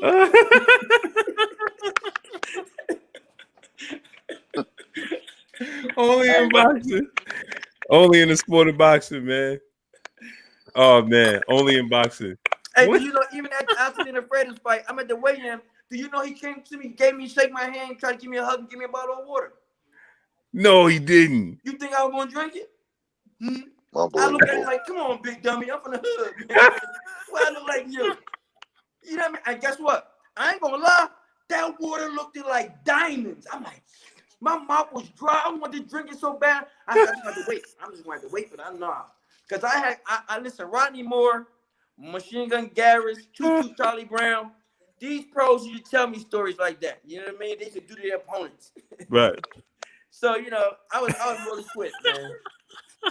He probably give me some laxative. You know what I mean? We think I'm in a fighting on national TV. He like, "Oh, you remember Roberto Duran, right? No, boss. It happens. You might think, how you gonna get diarrhea in a fight? Well, somebody might some laxative in that water. Listen, it happens. It happens." Oh man. Oh, yo, that's a true story, man. Oh man, you gotta love the sport of boxing, man. True story, man. Oh man, this sport, only this sport. Go ahead, Kurt. I know you got some more questions, man. Yeah, I want to ask Zaya Rahim, who's his favorite fighter of all time? Pernell Whitaker. Okay. Okay. And who got you in the sport of boxing? Your father, uncle, or you just walked into a gym? Who and what got you involved in the sport of boxing? The streets. I was fighting. I was in the streets, man. I was a young, 10 years old, and going back and forth to school fighting in North Philadelphia, man, one of the hardest sections of Philly you ever want to be in. You know what I mean? And I just knew that, and I was always small. You know what I mean? But I had heart, so I'm saying I walked into the gym one day. I never seen a boxing gym. I seen a ring. I seen Muhammad Ali on the wall. That was it. I said, you know what? I'm getting out the ghetto. And I was probably 12, 13. Within a year, I was fighting in Dublin, Ireland for the Junior Heavyweight Championships of the world. I come back, I get a scholarship to interview with Al Mitchell in Marquette, Michigan. I leave home, I go up there, I'm 13 years old, jump on the Greyhound bus, no cell phone or nothing. I weigh 85 pounds.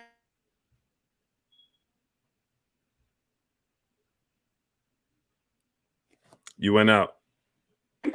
We're not going. King, you went out. Hello? Yeah. We can hear you, but we can't see you.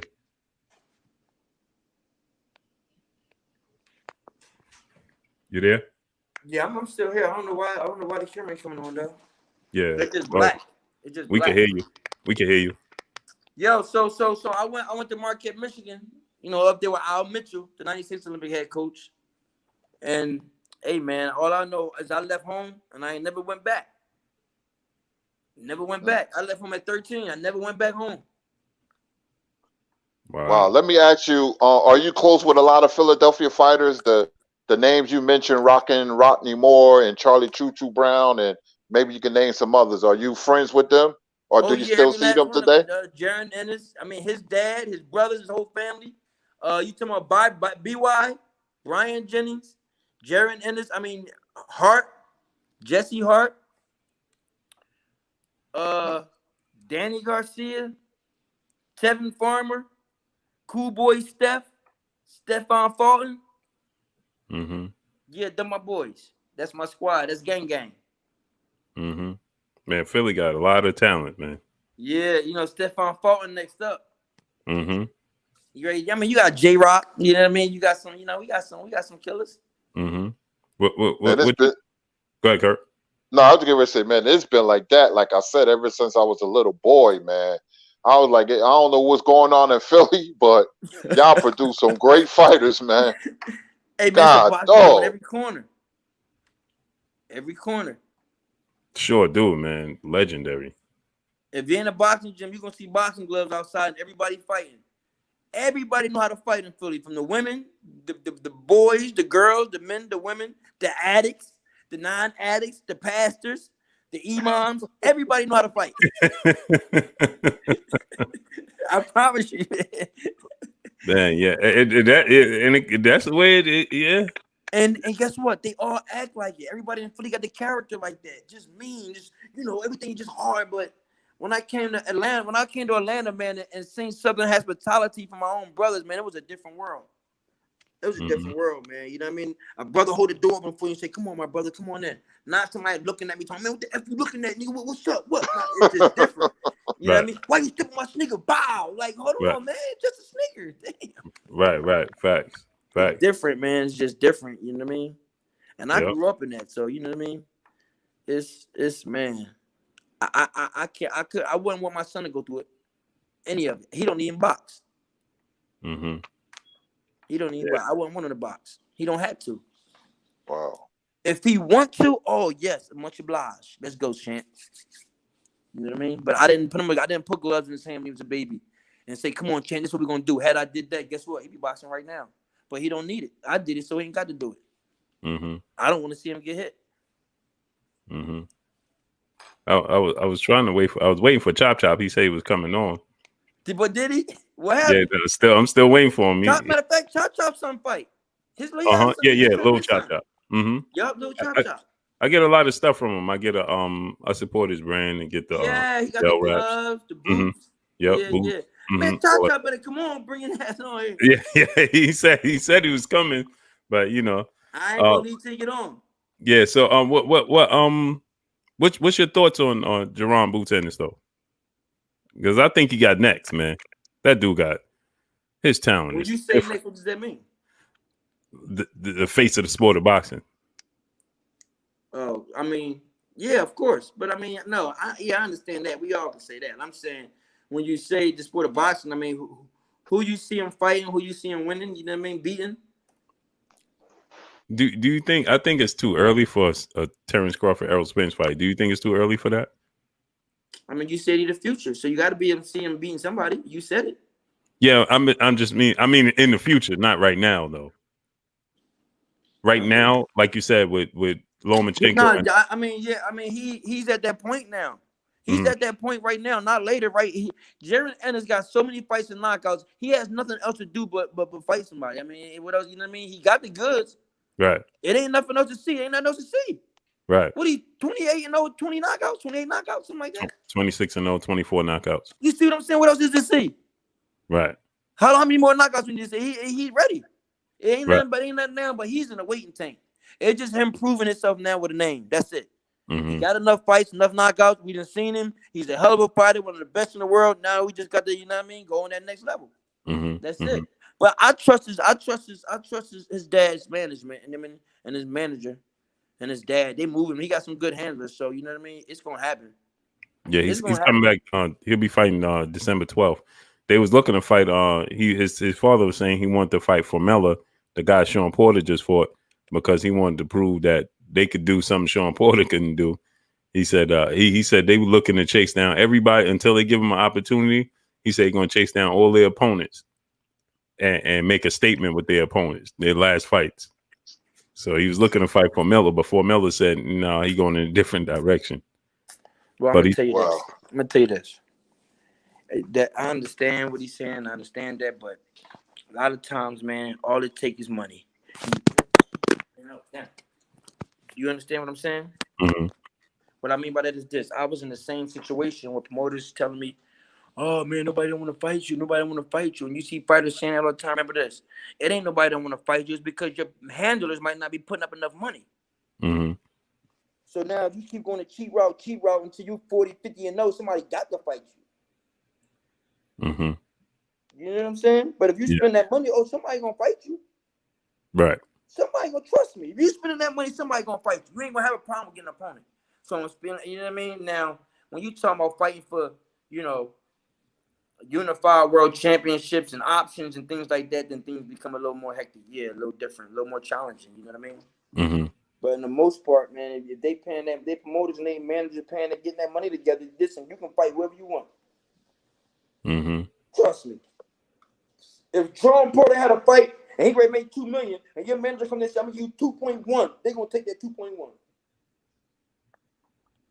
Yeah. Why wouldn't you? Money talk in the sport of boxing. I mean, why wouldn't you? That's what you're winning for, right? You gonna fight anybody, or you lying? You acting like you'll fight anybody. Right. If you'll fight anybody, 2.1 is better than 2. Yeah. Say it again. Say it again. You fighting anybody, 2.1 is better than 2. So I would take it. That's a fact. But yeah, I was trying to wait, man. Zaire, do you mind if I bring the rest of my panel on? I usually bring them on around this time. I'm with you, brother. Whatever you say. Okay. So I'm gonna send all my other brothers some links, man, so we can all get up on here. So I was trying to wait for a chop before I close it out because my other brother come on in about 6:30. So. Oh, I got you. Oh, so when you kicking me off at 6:30? Yeah, 6:30 I close up. Okay. You know, I give time to the other brothers. I got you. Our version of ESPN, so we try to lay it all out. You know, I hear that. Everybody have their time slots. You know what I mean? Yeah. Oh, so he's really coming on now? Yeah, no, I'm waiting for Chop, but I'm gonna bring my other brothers on the panel. And my camera ain't coming on. Yeah. I see, but we can hear you though. Oh, okay. We can hear you loud and clear. So, you know, yeah, man. So, Kurt, go ahead, ask me because I could talk to Zaire all day, man. Kurt, I know you got a lot of questions, man. So, yeah, I just want to say I've been seeing this, and my father used to talk to me like the style that you have, Zaire, and Pernell has, and Mayweather has. You know, footwork and a technical fighter. It was hard for you guys to get fights. People didn't want to fight you guys, especially you, because they never saw you coming with that Morales fight. And just like you said a few minutes ago, nobody wants to fight you. Do you think because of your footwork was too good? Because a lot of fighters can't deal with somebody who has footwork. I'm going to tell you this. It's all because I'm black with footwork. If I was white with footwork, if I was Mexican with footwork, then there wouldn't be an issue. That's just the truth of it. If you go watch, Cameron Duncan got a video out right now and explaining to you how them promoters tell him to stay away from black fighters with certain fighters. I mean, it's just common news. It ain't. I'm not saying something nobody don't know. You know what I mean? If you didn't hear this before, then you might be late. But this is just common knowledge. Yeah, he literally. You know what I mean, they keep away from them black fighters. Period. I mean, I don't want to go back down the list, but I mean, that's just.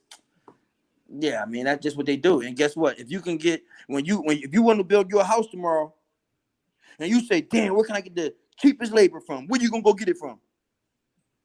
Home Depot. Okay, so what? So the promoter's doing the same thing, and the only difference is it's affecting us because we right here like, yo, what's up? Now y'all want too much. Y'all too smart. You think you know it all. They go over there, get the Mexican day. Listen, they're gonna take a fraction of what they're gonna pay us. A fraction. And that's why they stay around so long. So when you see so many fighters, like I was talking about Gary Russell, him and his dad, and Gary Russell Jr., man, one of my favorite fighters. I love the brothers, but they so darn smart, they're almost locking themselves out of business. Nobody not giving them a hand. They're not pushing them. Them dudes right now are supposed to be, man, pay-per-view fighters. Gary Russell, what? He can fight. He supposed to be pay-per-view, man.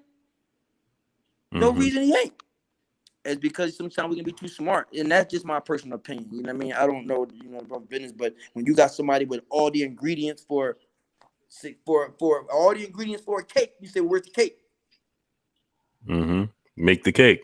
Yeah, you got all the ingredients, but you ain't made it yet. What you waiting for? Yeah, you got to make it. Yeah. So, Zaire, we got my brother Keon from Everything Boxing and Sports. He's on. What's going on with you, Key? Keon, what's up, brother? Oh, he fell off. It might be on my end. That's probably why you can't see yourself because he just fell off. One thing is that it be getting kind of staticky over there too a little bit. Yeah. I noticed when I talk, it gets all staticky. I thought it was me at first, but I'm like, okay, it ain't me. Thank God for that one. Yeah, it's pouring. It's pouring. I start talking about it's me. Like, I'm like, dang. It's pouring down over here, man. So I don't know. Where you at? I'm in New York. Oh, damn. Okay. Yeah. There you go. What's going on with you, Key? What's going on with y'all, man? Yo, Key, what's up, brother? What's going on, Zaire, man? You, man. I used to love seeing you fight, man. I followed your whole career. Man, I followed your whole career, man. What's up with it? Blue Blood, I appreciate you having me on. What's up with it, Kurt and Renee Box Young? How y'all feeling? Good. Hey, Zaire. Good, brother. Zaire, I got my brother Renee Box Young on. Renee, how's it going, my brother? Hey, Zaire, it's such an honor, man, to be here. Blue Blood, salute Curtis, Keon. Thank you so much for the invitation, Zaire. So many questions, hearing you. It's just an honor. It's just an honor to be here. I thank you, and I really appreciate it, man. Thank you so much, Blue Blood. No doubt. Man, thank you. Absolutely. Hey, so Timothy Bradley just said that he thinks Teofimo Lopez is going to stop Lomachenko. What y'all think about that? Here you go, Blue. I can see why you say that. That's common. That's common. I mean, why wouldn't you say that? I mean, Lopez is a heck of a puncher, and he's fast, he's young. I mean, that's not shocking. That's common. That's common. If you look at two guys, you would say that. That's not, that's not a surprise. It's a surprise to me coming from him. That surprised me too, coming from. But then again, you got to think most fighters when they judge fights, they always like to pick the guy that fights like them, right? But Timothy Bradley wasn't a big puncher. No, you're right. He wasn't. No, he wasn't aggressive, but he was aggressive. Yeah, he was. He was. He definitely was. He had a puncher's mentality. Yep. Smash the like button, people. Get the likes to 700. So yeah, man. So Keon, man, what you think, man? You got some questions for Zaire? Oh man, it's I was watching your man. Like I said, I followed your whole career, right? I remember when you won the championship. It was a big upset to everybody else, but it wasn't that big of an upset to me. I always wondered how come you stopped so early. How come you left the sport so early? Because I got to the point that I didn't have a team. I had no team. I was doing it by myself. You know what I mean? I didn't have a promoter and a manager and a team that was working for me. I ended up doing it all by myself, and then I ended up in a position where I ended up spending more money to fight than I was making. Right. If you go look at my box record and you see my last fights, and you would say, well, Dan, he was on a good road. Why did he stop? Yeah, because I was paying for too much. And the money, I wasn't getting the money for the fights no more. I walked away. They barely gave me the fights that I did get. Even the ones I won. They didn't, man. I said, what I'm doing is training fighters now, and the same thing that they try to prevent me from doing, I'm gonna go get them same belts. And I'm gonna show them that, you can't hide the truth. The fact that you can't hide the truth. I didn't do it within me, but it's still within me. I'm putting it in several other fighters. You're gonna see. I got a lot to show. Man. I'm in the gym every day, giving back all this knowledge to my fighters, man. And they like my kids, my brothers, my sons. You know what I mean? They family too. Right. I give them everything I got every day I go in there. When you're a trainer, you in the gym, training fighters, it's always that one kid. I mean, you love all your kids that you got, but it's always that one kid that like he got it. Who is that in who is that in your gym that you could say, I know you don't want to show no favoritism because you love all your fighters, but who is that one kid that you like, yeah, he gonna be it. He got it. Is a kid I got. His name is Cameron Jackson, Killer Cam. He from Atlanta, Zone 6. Shout out Ola. His brother's a rapper, Ola Runt. I don't know, he signed to Gucci Man. You know what I mean? They be doing it big, but this kid right here, man, listen to what I'm telling you. He 95 pounds. He 12. He'll be 13. I put him in the ring yesterday with a guy that I had come in there was 18 years old, 150. And I told this kid, listen, I want you to throw punches at my kid. He said, man, I'm too big. I'm going to hurt him. I said, okay, show me. But I told my kid, don't you throw no punches but a jab. And I'm going to take you the video. And then when and after this video, we're gonna have another interview, and then we're gonna talk about it. And you said his name is Cameron Jackson. Yup. He ain't got no fights. But he got the goods. I got him. He's on my Instagram. I got hold in the midst with him on my Instagram. Yeah, we definitely gonna have to check him out.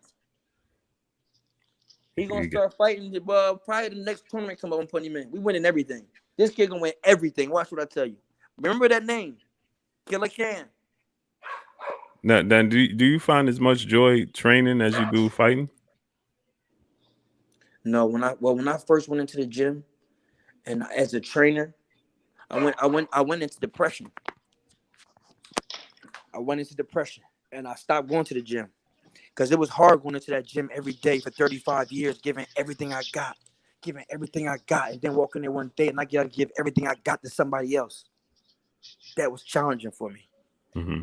And then he wasn't doing it the way I want to do it, the way I would do it. Now I got to teach him and I got to be patient. And it took some time, man, learning how to become a servant. When you go from a king to a servant, you go in the gym and, you got your man wrapping your hands. You got the other guy getting your water. You got the other guy making sure the ring is clean. You got the other guy making sure this is right. Now you go in there and you doing that for somebody else. It was tough. Tough. But I kept going there because I got a drive inside of me to get something that I feel like I left, that they tried to rob, they tried to steal and take from me. I'm an underachiever. I got so much more in me. I don't feel like that I was able to give it to the world. So now what I do is I take my life, man, and I give it to the world. Right. These young men out here, yeah, I give it to them. I'm in there giving it to them, man, showing them, listen, you remind me of me. You can make it out just like I did. You just got to want to fight for it. Or you can go back down there and lay down and die. Or you going to fight for it. But ain't nobody going to give you nothing. And now I don't want you to ask for nothing. And if you do ask for it, don't wait for it. Mm-hmm. That's deep. A lot of these young men, man, they just missing. A lot of them are overly mothered and underly fathered. Some of them just don't have the guidance. Some of them just need understanding. Some of them just need somebody to talk to. Some of them just need which way to go. How do I navigate life? What do I do like this? I can't do that. You know what I mean? Mm-hmm. You'd be surprised, man. Sometimes all we need is just care. Just a little care, man. We can change lives. That's a fact. Keep fighting for it. You know what I mean? We got to keep fighting for something. Fact. Renee, you got some questions? You got some questions for Zaire, Renee? Yeah, I actually got 2 questions in mind, Zaire, if you permit me. It's funny. God's my witness, man, that right now, right when I jumped on, I had these questions in mind already that I wanted to ask Zaire, and you guys are talking about it right now. It just came up. Awesome stuff. And my question is, I hear that, it's like 2 questions in one. Okay. It's 2 questions in one, I guess we can say. we have, historically speaking in the sport of boxing, we talk about Roger Mayweather, rest in peace, former fighter, you know what I mean? And he was turned into a trainer. You got, James Toney, currently constantly training James the Beast Wilson, prospect heavyweight. There are many, Roy Jones Jr., training Chris Eubank Jr., and now you, Zahir, do you think, with your experience and the way we see the sport of boxing as far as former fighters, we also see Deontay Wilder, if I'm not mistaken, right, has a new trainer who was a fighter. So do you think, Zahir, that generally speaking, that a fighter who retires or what have you, and then becomes a trainer, do you think that those former fighters become good trainers? And my other question is 2 questions in one, Zahir, what specifically, you just spoke about it, a matter of fact, a little bit about it. And that's interesting because that's one of my questions. What specifically, do you want to give towards, younger up and coming fighters? What is it you want to give them exactly? And what do you want to teach them? Because I think one of them you just pointed out was about teaching fighters the business side of the sport, and I was thinking the same thing that Keon just asked, that why you left so early. You just answered it, because of the business problems of the sport of boxing. I mean, do you plan to, teach and educate younger fighters on the business side of boxing also? So it's just a couple questions in mind, Zahir, if you don't mind, if you can answer those, please. Yeah, and I don't want to get off subject, so remind me to answer them again. I'm gonna answer that real fast. Yeah, it's fine. I got a scholarship to NMU. I didn't graduate from college. I got a couple credits. I left and went and took a contract. So that's why I live. My point in saying that is, when I was in Marquette, they gave me a scholarship there, and shit, man, my darn brain just went blank. Yo, what was the question again, man? Yeah, I'm sorry. It's a few. I know. I understand, bro. It's a few. We'll just stick it like this. My first question is, do you think that former fighters that become trainers can necessarily be effective trainers? Is it translate? That depends on the purpose that they're training. For example, you got some kids coming to the gym to box because their parents want them to learn discipline. Some of them come in because they want to learn how to fight. Some of them want to be good, some don't. If a trainer goes to train fighters for money, forget about it. If he's going in there to become the best in the world, yes, then it's going to be the difference. That's going to be the difference in the training. Because it takes time and patience to teach mastery. Time and patience. So if you in there just about the money, then ain't nobody going nowhere. You might get a couple slip through the cracks, you know what I mean? Naturals. Mm-hmm. Oh, okay. Salute to my brother Jafari Caesar in the super chat. He said, if Loma beats Lopez, let's just say he was too green like they did when Floyd beat Canelo.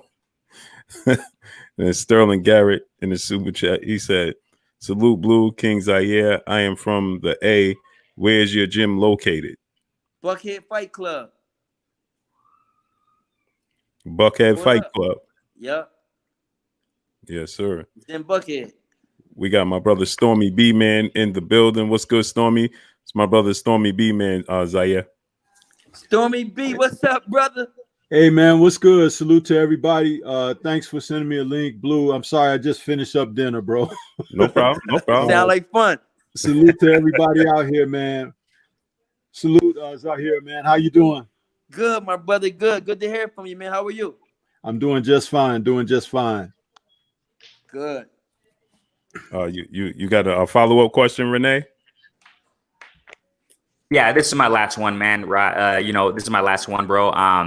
Do you plan to teach up and coming fighters? Let's say that you have a serious fighters that really want to become, world champs, want to be greats in the sport of boxing. Do you plan to teach them also, not about just the fight, training, skills, strategy, but also like the business side of boxing, because you have experience as far as with promoters and stuff? Now, that's a tricky question, because I have a few professional fighters, but I am not allowed. Now, you think about this. I am not allowed to share the business with him without breaking or breaching the contract. That's not my contract. That's his contract. I can't interfere with that. If he comes to me before he signs the contract, yup, I can give him. I helped this kid, Eric Moon, I was training. He had a contract. He asked me to read it. I read it. He gave it back to him. The guy said, man, I don't want to do business with you now or in the future. And guess what? I was so impressed because remember this, I didn't go to school for law. But I done read enough screwed up contracts to know what they look like now. Send me one to check it out. You'd be surprised. And so will I. Wow. Thanks, man. Thank you so much, bro. Thank you so much. No Stormy. problem, my brother. No problem.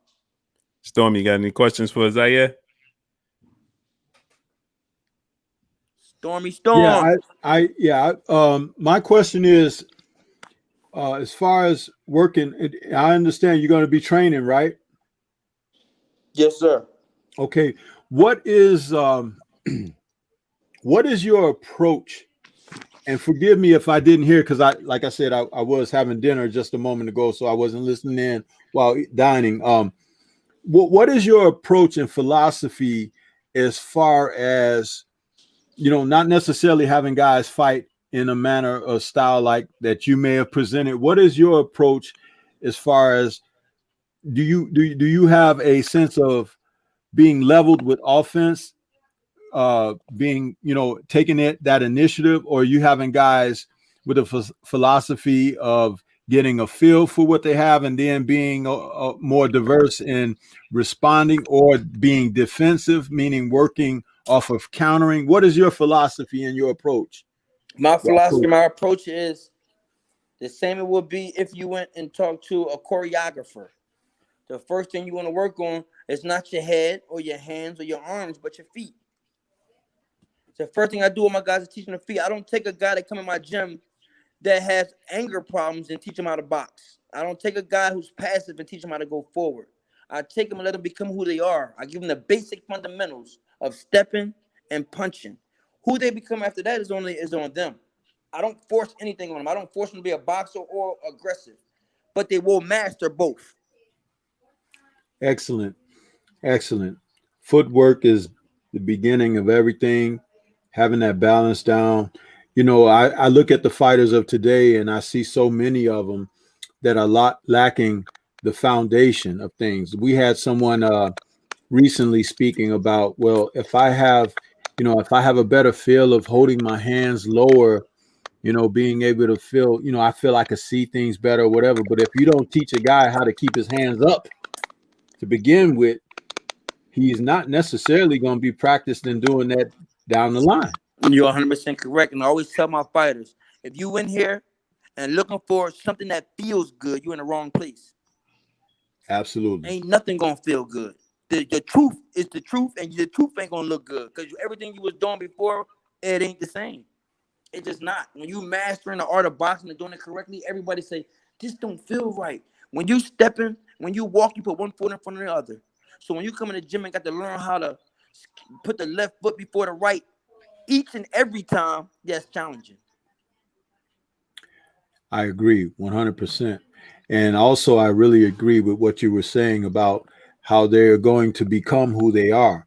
One of the things that we would do with the small kids in the gym here, I'm in the Chi, by the way, I'm in Chicago. Oh, okay. One of the things that we would do is, like, when we had the little guys in there sparring and everything, we always paid extreme close attention to the temperament of the kids, because some kids are aggressive. They'll go forward. Yep. Some kids won't go forward, but they won't take a step back either. They may go going in a circle to the side. Yeah, exactly. And they punch like wait, you can't punch going to the side. You got to stop, punch, and then go. Exactly. And then you have those who will take the step back. And it's very important to pay attention to that early on, because true. That's who their personality really is. Yeah. You see? Yes. And when you understand that, you can start building from that moment on. Facts. That is facts. Now, they may ask Chicago you in the gym, they may ask you in the gym, why are you showing him that but not showing me? Oh, don't you worry about what I'm showing him. You know what I'm saying? That's right. Listen to what I'm telling you. It's like That's the right. teacher gives you homework assignment, right? And they may tell somebody something specific, and you say, "Well, you didn't tell me that. That message wasn't for you." You know? That's right. Yeah. Yeah. Mm-hmm. Hey, we got my brother Money Brown TV in the building. Hey, Zaire, we got my brother Money Brown TV in the building. What's good with your money? Money Brown, what's up, brother? What's going down, bro? Blue and the guys are going down, bro. Nothing much, man. What's going on, Money? How you What's up, feeling? Money? Getting it done. And we got my brother Stay Ready Boxing TV in the building. What's good with you, Stay Ready? What's good, my brother? I ain't too late. I ain't too late. Yeah, we almost out of here, but I'm letting everybody. We're gonna do our predictions for this fight before we get out of here. But I want everybody to get a chance to ask the great legendary king and champ Zaire Rahim a few questions before we get to that part. So I'm gonna let my money go. First of all, Stormy, did I cut you off? No, but I think King was asking me a question there. Did you ask me what part? Where am I from, or something? Oh, yes, sir. I sure did. What part of Chicago are you from? South Side, man. Oh, you from the South South Side? Side, So you down there with what's his name, man? Glenn. Oh man, went to the '92 Olympics. Light heavyweight. Fort Roy Jones, Montel Griffin. Yeah, I know Montel. I know Derek Harmon. I know Freza Kendo. I know all these guys coming out of You in Chicago. the gym with him? I've been in the gym with them, yes. Oh, okay. Especially when they were fighting here. I know that Montel went to go work exclusively in Vegas with Eddie Futch back in, I want to say, 93, 94, something like that. And then Derek followed him shortly after that. Oh yeah, So that's true. they left Chicago to go to Vegas. But I know those guys. I know them very well. So, Money, you got any questions for Zaire? How you doing? First of all, champ. Pretty good, my brother. How are you? Thanks for asking. Man, I'm doing okay, bro. Just in the boxing game. I know they probably already asked you these things though. But what got you into boxing though? The streets, fighting a lot. Like everybody else, huh? I went into the gym one day, man, and said, man, this is it right here. I ain't never going back. Yeah, you know, boxing saved a lot of people's lives, so I'm quite sure it saved yours too, huh? Yep. Yeah, it be like that. It did. I mean, it saved me from a lot, man. A lot. I mean, from probably STDs, kids, jail, everything. I ain't lying, nigga. If I want boxing, man, I'm telling you, I be messing with every girl. I be everywhere. My boxing saved me, man. A lot. That's real, man. It's just real. You know what I mean? I've been screwing everything out there, probably getting high and having a good time. Yeah, nope. I was boxing, man, so I ain't had time. So I lost my virginity. I was 18, man, in MU by a girl that was in college. I was 17. Shoot. If it wasn't for boxing, man, I lost a lot earlier. Because you know what they tell you? If boxers, you ain't supposed to have sex. No, you can't do it. But that was a bunch of bullshit. It was a bunch of bull. Man, it's good for you. You need to do it. It's exercise. And that's a fact, medical fact. Mm-hmm. Medical But fact. it All would these hurt. years, man, they had me, man, backed up for nothing. That's crazy, man. You know what I mean? Then they talk about don't lift weights. They talk about don't lift weights, don't have sex, man. Whoever said that need to drop dead, man, because that's a bunch of bull. They messed up my life for 30 years and think believing that crap, man. Shoot. Can you believe that? Man, 30 years? Man, I missed out, man. You know what I mean? You gotta make up for lost time, man. You gotta make up. You know what I mean? Shoot. All them years. Man. Oh man. Girls used to call me gay. You gay or something? No, I got a fight. Oh man. Oh man. So Blue, did I ask him who some of the favorite fighters you like watching right now today, bro? Tank, Tank, Lopez, Tevin Campbell, Stephon Fulton, Jaron Ennis, Jesse Hart, Lomachenko, I mean, I don't think I gotta say Floyd, do I? I mean, you know, that's the first one, but that goes without saying. Yeah, Make Floyd. money, make. Sound like Huh? you're from Philly, then, huh? You name a lot of Philly boys. Yeah, because I'm from Philly. The only Philly boy the only guy I named wasn't from Philly was Floyd. You hear me? Yeah, if I go back to Philly and listen, don't you know this is a worldwide syndicate, man? Everybody watch Blue Blood. Everybody listen to Blue Blood. So if I go and you ask me that question, next time I go to Philly, what you think gonna happen to me?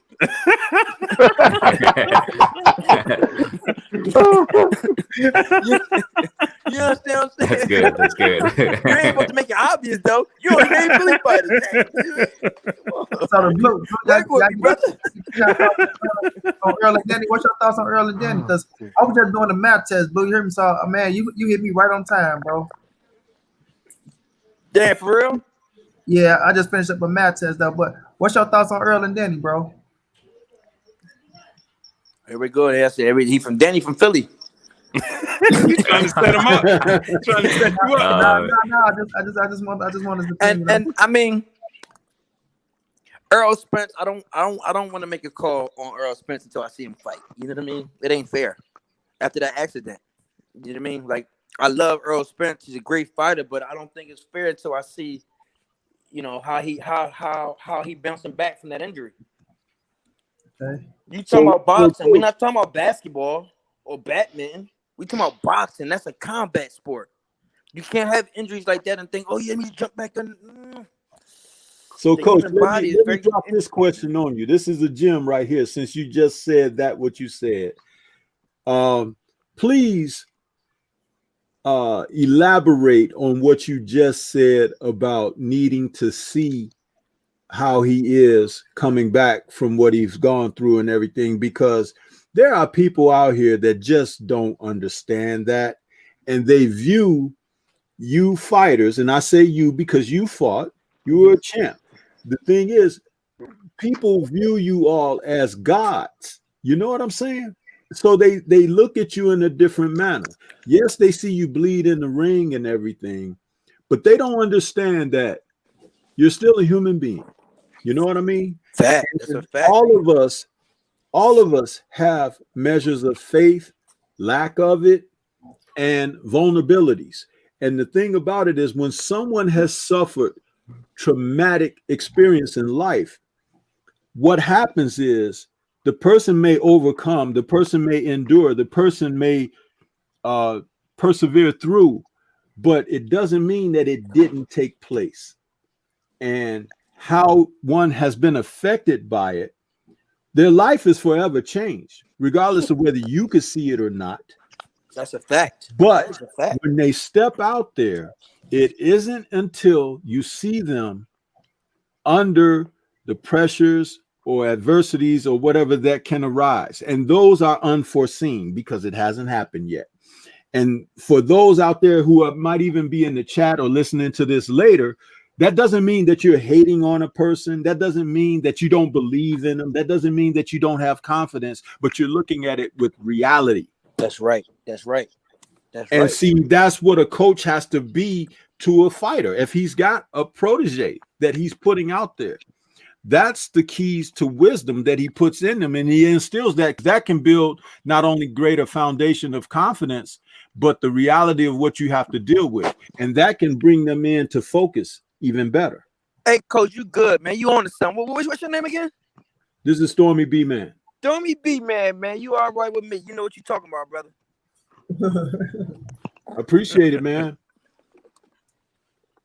Yeah, absolutely, man. Stay ready. You got something for Zaire? Man, you know, oh shit. Can you hear me? Yes, sir. I can hear you, champ. Okay. Man, you know, I always have fighters on all the time, man. And I always, one of the questions I always talk to them, I say, what fighters influence your particular style of fighting? Who do you say you kind of mirror yourself behind? Well, I used to watch guys like Pernell Whitaker, Melvin Teller, guys that moved a lot that didn't get hit, but hit their opponent and didn't get hit. That's what I look for. I didn't look at guys that was aggressive, that was big and strong, got a lot of knockouts. I was more concerned about scoring and defense. Okay. Okay. What did you take away this the past big fight that we had with Jamal and Jamel Charlo that weekend? You know, I'm from Houston, so I gotta ask. Man, I like the Charlo twins a lot. I've seen them grow, and they have grown. Each fight, I've seen them get better. And I mean, I see a lot of mistakes. I ain't gonna touch on them. You know what I mean? A lot of different things, but I see them doing well, man. I do. As long as they can stay focused, because you got to remember this. I don't care how good you are. It don't matter.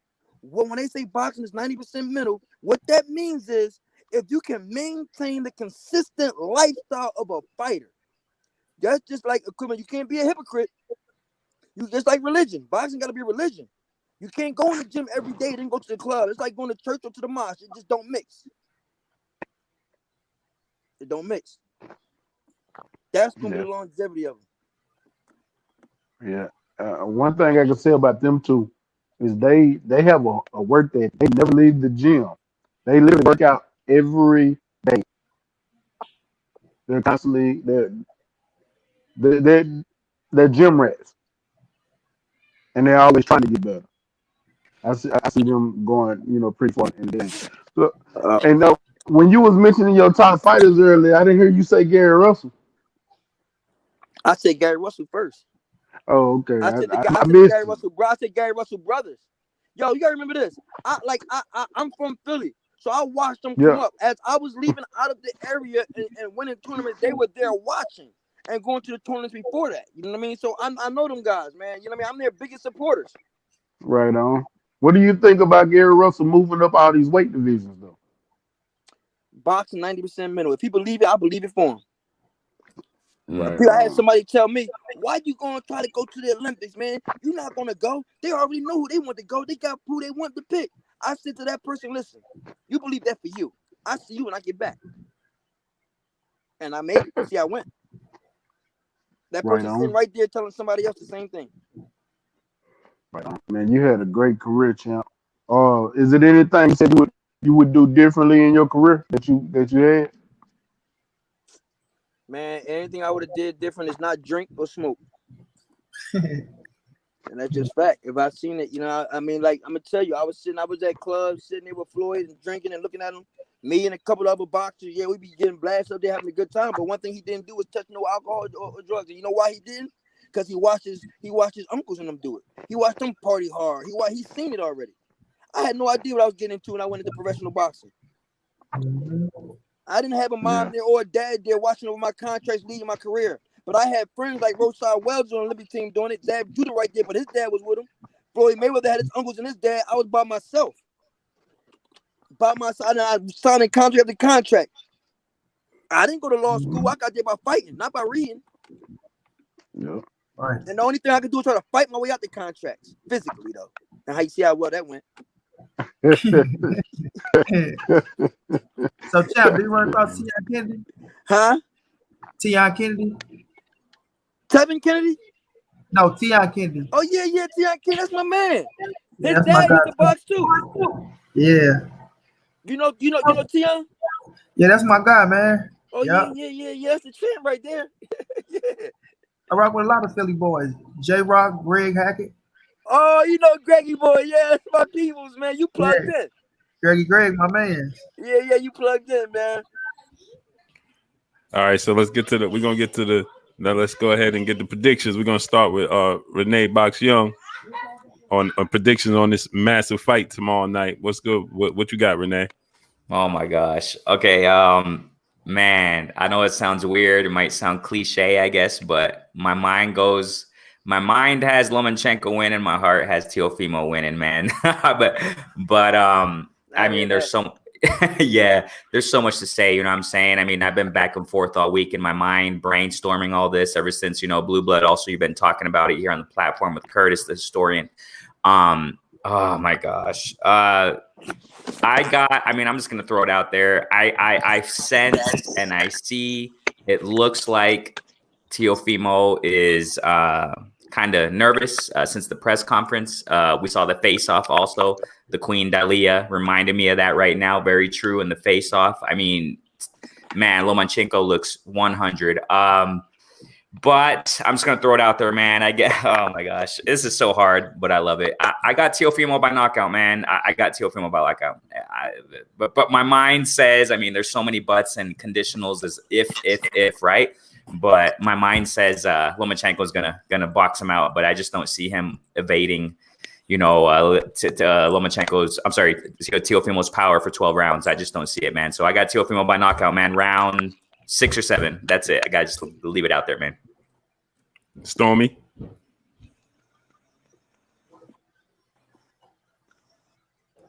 Stormy, you still there? Coming off of that mute, man. It's that mute button. I have to say that I have to go with Vasily Lomachenko, and I'm going with him because he approaches the sport rooted in the foundations of boxing. He doesn't approach the sport with the shallow perspective of just being a physical presence and knocking people out. He has the wherewithal to fight in a variety of ways, even set down on his punches if necessary. And when you are a more versatile fighter with the experience that he has behind him, knowing that and that you can hang your hat on that at the end of the day, that makes you a more viable option. Now, that doesn't mean that this fight won't have drama, or even you might see some things like people touching the canvas. But at the end of the day, I have to go with the more skilled guy at the end of the day. And I'll just keep it as simple as that. But I could be more detailed than that, but there are more people here that need to say their piece. But how do you see it playing out? What you think? Decision, knockout? How you see? What's your results? I put him in a position of winning, but I would not be surprised if there was a TKO or stoppage if he is able to make this kid realize that he's in over his head. And that confidence factor that I really believe is truly lacking in Lopez. I think some of that is a great deal of false bravado, but when you've been put in fights where you have been the showcase and haven't had any challenges, you can be set up for a big surprise. So it wouldn't surprise me if there was a TKO, but it would be more from the psychological aspect than it would be necessarily physical. Money. Man, I'm looking forward to the game. I'm over on one of your moves, Blue, eating this damn sound. I'm looking forward to the game plans, though. Like, I really want to see what Teo come out here and how he approached Lomachenko, bro, because this is the biggest fight of his career so early, bro. But back in the days, fighters, man, they used to fight each other early and things like that. But like, I'm so interested in this game plan, Blue. Like, is if they come out here and try to jump on Loma early? Is he go sit back and try to box and show us a different side of Teofimo Lopez? Because, like, in my opinion, bro, like, I just don't. As much as I'm going for Teofimo, and I do see him with the power, like I say, he got grade A power to knock out anybody. I just can't see him winning this fight against Lomachenko, bro. That's just me. Like, and it's just in my head. Like, if he gonna win this fight, he got to prove to me that he can win this fight, bro. He got to prove to me that he can win this fight. And I'm not taking nothing away from Lomachenko, saying he can't fight and that the kid ain't got skills or things like that. But just saying what I seen from Lomachenko and saying what I seen from Teo, I mean, I just can't. I can't see him winning this fight, bro. I see Lomachenko winning, bad decision, but I want to see how much dog Teo got in him, because Loma, that boy, he wasn't embarrassing, man. He made the business. I tell people, man, Loma is really a dog, Blue. Like, a lot of people hate him because of how the media try to portray him and put him over Ali and Floyd and all that stuff. We don't agree with that. But once you look at Lomachenko, if you tell me when Lomachenko gets into that ring, you're not excited to see that dude fight, you ain't a boxing fan, bro. You ain't, because that dude is a dog, bro, and he bring that mentality that you want to see in the ring. And he coming like he want to embarrass Teo, like he want to hurt him, and vice versa. Teo want to hurt him as well. But I just see Loma, man, with the experience in the ring IQ.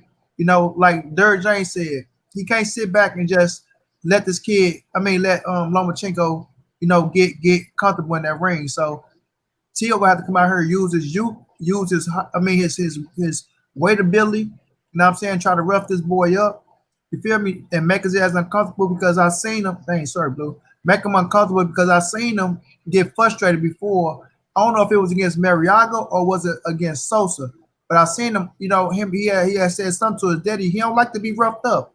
He'll get the complaining to the referees. He don't like it. So crowd his space, wrap him up. Don't let him try to use his angles. You know what I'm saying? And go in there try to work his body and sit him down and force him to fight your fight. But to me, I see Loma winning this fight, bro. And I'm pulling for Teofimo. Let's not get it twisted. I'm pulling for Teo all the way. But I just can't say I'm beating Loma, bro. I got Loma winning unanimous decision, 8-4, 7-5, somewhere around that. I agree, man. If you don't like to see Lomachenko fight, man, you ain't a fan of the sport of boxing.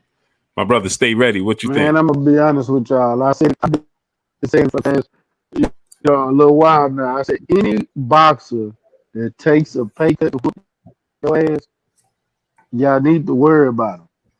Lomachenko took a pay cut so he can get on Lopez. I'm telling y'all, man, just because I got power don't mean that. Lomachenko is the more superior fighter. His offense is his defense. So when he's in there moving around, Lopez is gonna have to figure him out. And one thing that I gotta say about, I'm still gonna say this: he don't have a jab, bro. Everything in boxing comes off that jab. He doesn't have it. He strictly relies on his power way too much. And if he don't have anything to set up his power shots against a superior fighter like Lomachenko, he don't have a chance in hell. He don't have forget a snowball chance in hell. He ain't got a snowball chance in Arizona. Like he is really, I really don't think Lopez has a chance in this fight. So he got a puncher's chance. I'm going with Loma.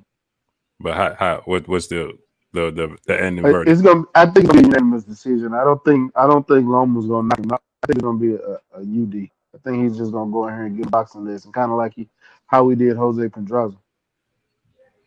Now, my brother Keon, I already know Keon's pick because we got a wager going on, so I already know. But still, I want my brother Keon to give the world his pick, and let the world know what you got, how you see this playing out. Yeah, Blue. Everybody know how I'm coming. But I've been, studying both fighters and looking at everything. And with Teofimo Lopez, he don't have the style to cause Lomachenko problems like that. If you look at Lomachenko, besides like his second pro fight, the fighters that gave him the most problems was Luke Campbell and Linares. Those are the two fighters that was giving him the most problems. And they both long rangey fighters. Teofimo Lopez is not that type of fighter, And I know everybody's like, oh, well, he needs to be able to go in there, he gonna rough Loma up and use his power. He's not that type of fighter either. He's not that type of fighter. And like my man Brandon said, he don't work off the jab like that.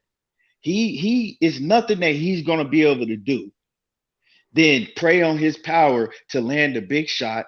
And if he do land a big shot, okay. And so what? Lomachenko recovers fast. That man is in shape. And when you in shape like Lomachenko, even if you do get hurt, you recover fast. We see how fast he recovered in that 7th round. When you said he was almost got knocked out by Luke Campbell in the 7th round when he was very hurt, he recovered within a drop of a dime. He recovered and he was on Luke Campbell's helmet. Because I made sure I went back and watched that 7th round that y'all was talking about. So it's nothing that I see in my eyes that your man Teofimo Lopez can do to Lomachenko. Lomachenko has a higher ring IQ. The footwork is gonna cause him all type of problems. He's never been in the ring with an opponent like Lomachenko. He's never seen nothing like it.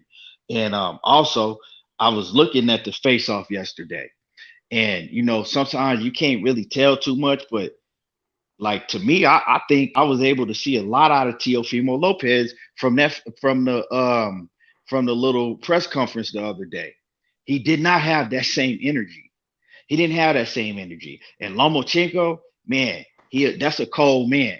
Look at his mannerisms. Look at how he was just cold, stone. Like he ain't even bat an eye the whole time.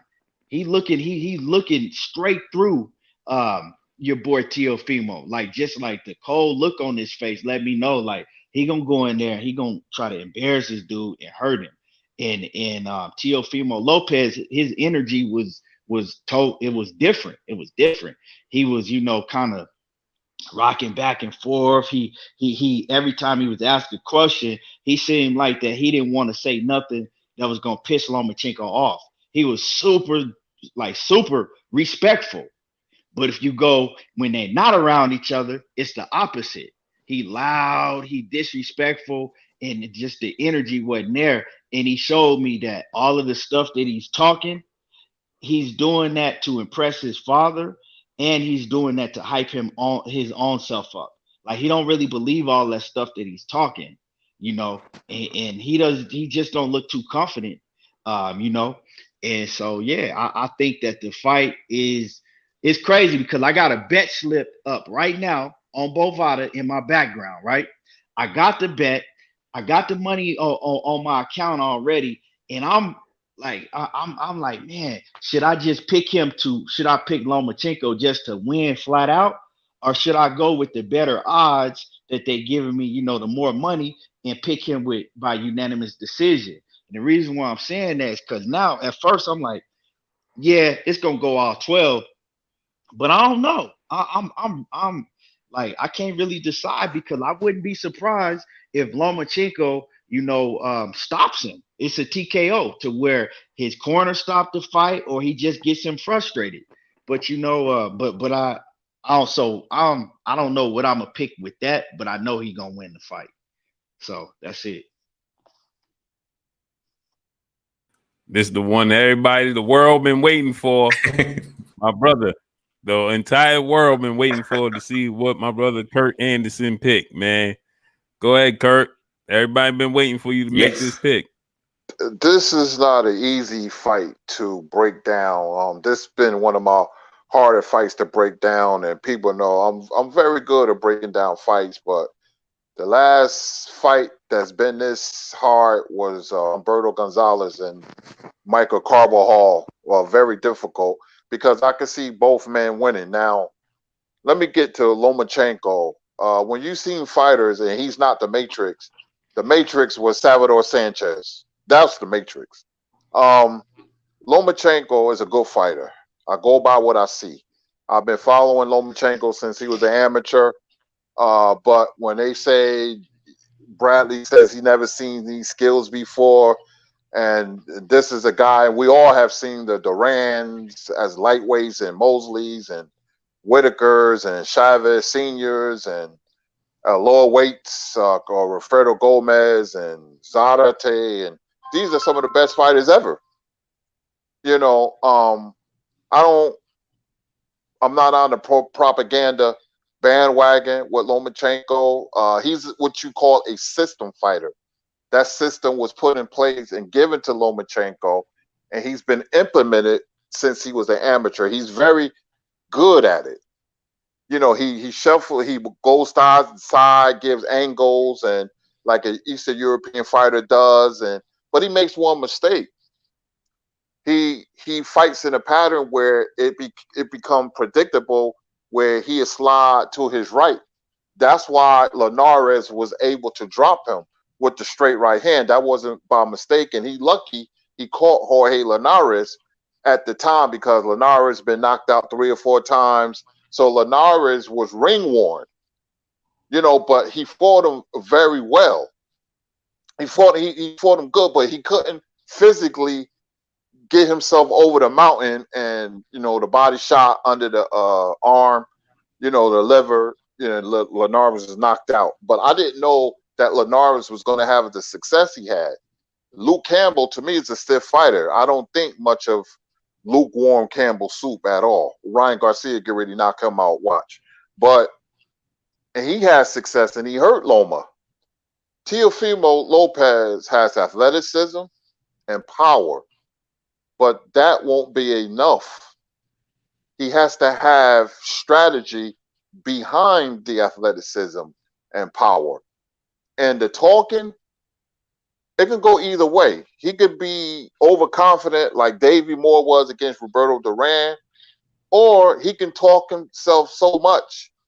He can be like Lloyd Hunt again when he came to the United States and beat Downer Curry. Downer Curry was a top 3 pound-for-pound fighter, and he talked a lot before that fight, and he whooped Downer Curry's butt. So we don't know what's going to happen until the bell rings.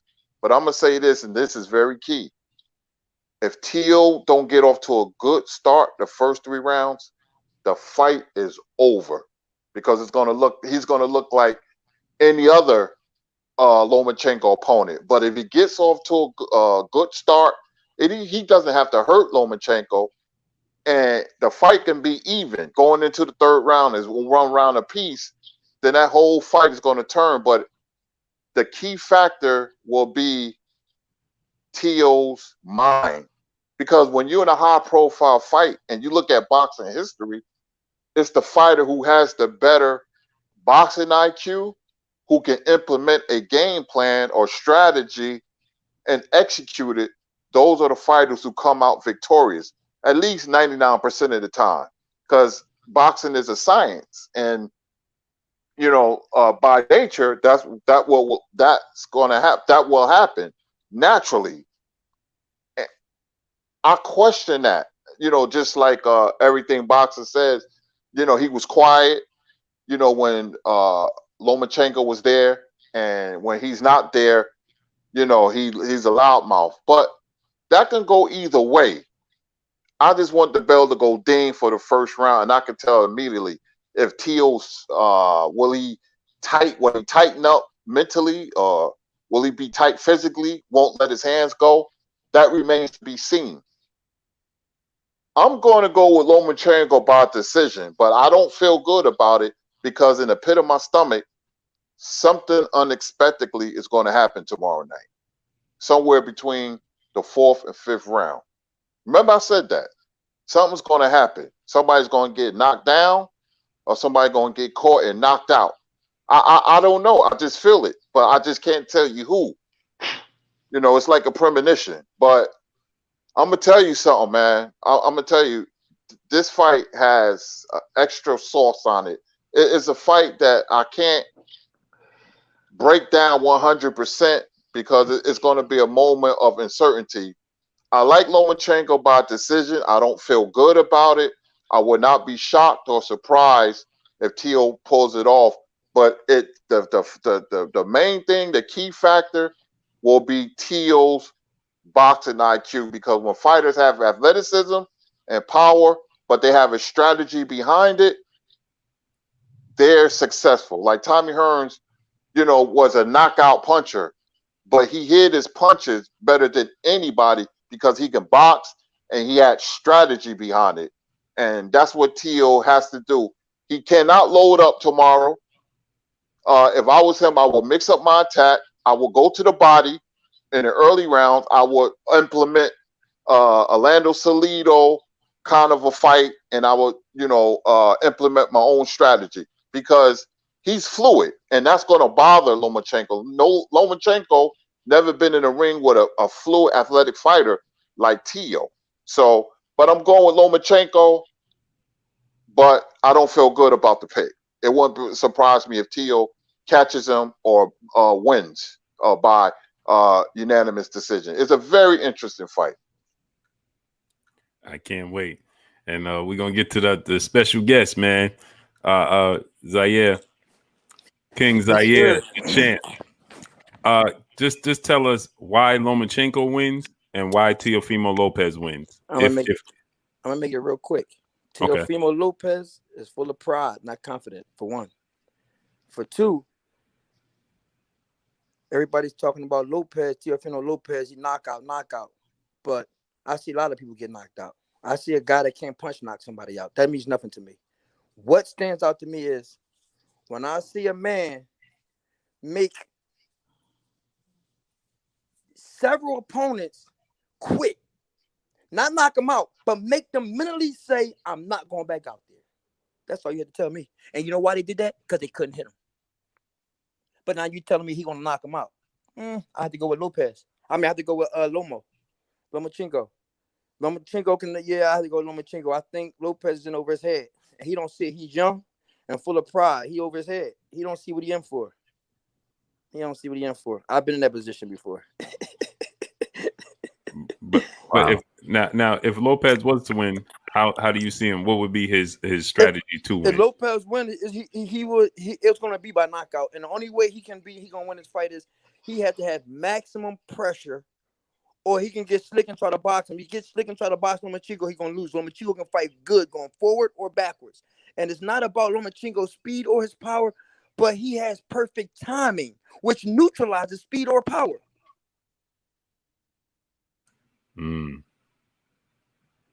So it's gonna be his timing. So why do you think he's able to hit somebody 5 times in front of their face, stand in front of them, move and hit them again until enough time until they say I quit? Lopez ain't to that level. It's levels to this. I've been doing this all my life, 35 years. It's levels to this. It look one way on the outside, it's different on the inside.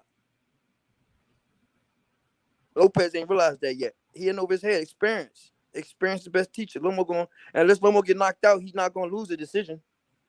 And I don't want to be surprised if he stopped Lopez. Lopez gonna quit, or it's gonna get dirty. But before he quit, he gonna make it a dirty fight and get disqualified. But he ain't gonna quit. He too proudful to quit.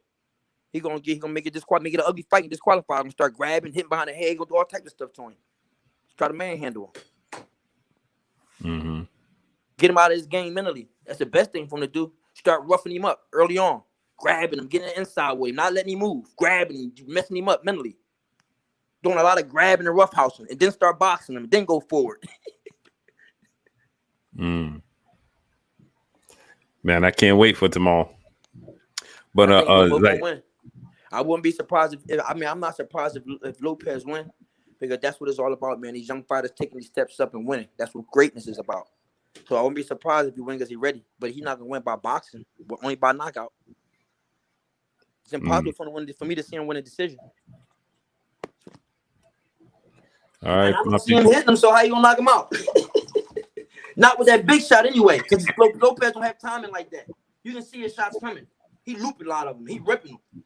But Lomo, nah, he's sharp. He gonna sit there. He gonna move. He gonna catch him. It's different, man. When you're in there with somebody and they arm move just an inch before they punch, you can see it. If it moves a quarter inch before he punch, I can see it. Lomo moving his arms inches. Lopez moving his arms inches before he punch. His feet move, his head move. Nah, he's not as stable. But I love watching him fight. I like to see him win because that's the future. You know what I mean? If he won, we're gonna see a lot more exciting fights. I'm not saying Lomo ain't exciting, but I'd rather see Lopez than Lomachenko. If I had a choice to watch him one or the other, I'd rather watch Lopez.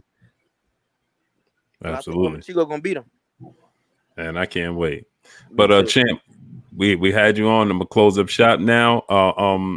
Chop said he's still in the gym. He lying. He just don't want to come here. He's scared because I'm on here. He's lying.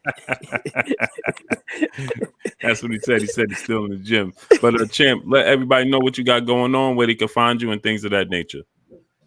King Raheem Boxing on Instagram, Zaire Raheem on Facebook, Buckhead Fight Club is the gym. Can really open up worldwide, baby. Appreciate the support and love, man. Look forward to being on again. Absolutely. I'm gonna bring you. I'm gonna bring you on after the fight, man. So I might do a show tomorrow after the fight. Man, look, we can do a show 5 o'clock in the morning. I'm waiting. Blue Blood #1, baby. You already know. I appreciate you, King. Let's go with it. Yes, sir, champ. No doubt. All right. And we got my brother Renee Box Young. Go ahead and let them know where they can find you, Renee. First and foremost, once again, I just want to say thank you so much, Blue Blood. A definite honor being with you, with Raheem, you know what I mean? Everybody here on the panel, man, Curtis, Keon, Monty, Stormy, OGs, you know what I'm saying? Stay ready. Love it, man. I just love this, y'all can find me at Renee Box Young. I'll just leave the link there in the chat. Y'all can go find me there. Renee Box Young on Instagram, Renee Box Young on Twitter, Instagram, YouTube here. And once again, I appreciate it. Thanks so much. I cannot wait for tomorrow. I love it, man. Thanks so much, man. Thanks so much. No doubt, no doubt. Appreciate you, Renee. Go subscribe to my brother Renee Box Young, people. My brother Money Brown TV. Hold on, Money. Paragon of Principles. My brother in the super chat. He said I got Lopez winning by TKO in the 8th round. The chosen one said love the show, Blue. Salute to you, King. I appreciate y'all. Smash that like button, man. Get the likes to 800, man. Get the likes to 800. Yeah, go ahead, Money. Let them know where they can find you. Subscribe to you. Yes, sir. Yes, sir. Always an honor, Blue, man. Always an honor. I be feeling like I made when I come on Blue Blood in 78, man. Big dog status, bro. But y'all can follow me on Money Brown TV and on Instagram at Money_the writer, man. Always love, always a pleasure. Y'all know Blue the big dog, man. Y'all know Blue don't play. One of the hardest working man in the game. You know, shouts out to Mac, Renee, Kurt, Keon, Stormy, you know, and much love to Raheem, man, the big dog. So it's all love, man. Y'all continue to support. We'll continue to give y'all this good knowledge, man, and keep y'all updated with the real and not the fake. Yes, sir. My brother, Stay Ready Boxing TV. Let them know, Stay. Man, y'all can Google me and find me every goddamn word. No, y'all can find me. Y'all can find me right here on YouTube, Instagram, and Facebook, and Stay Ready Boxing TV. Man, y'all come support, come subscribe, man. I got a lot going on. You know, I'm gonna go live tonight right after 78. We're gonna do a live stream on money and music. I mean, movies and music. But tonight we're gonna talk about an underrated rappers. So, and let them know. Don't you got the radio show too? Yeah, I got the radio show on Thursday nights with the Street Queen Radio, man. We do a show every Thursday night from 7 to 10 p.m. Man, y'all can download the app.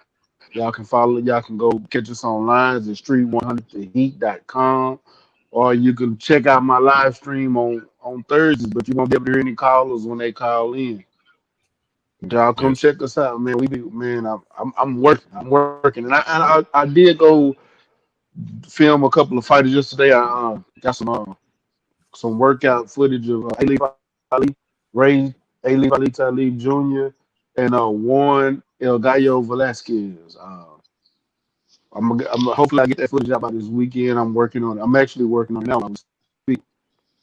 Okay, so that's yeah, what's up. I'm getting all these edits together right now, and I have those workout videos out for them. They're getting ready to go to Mexico and fight.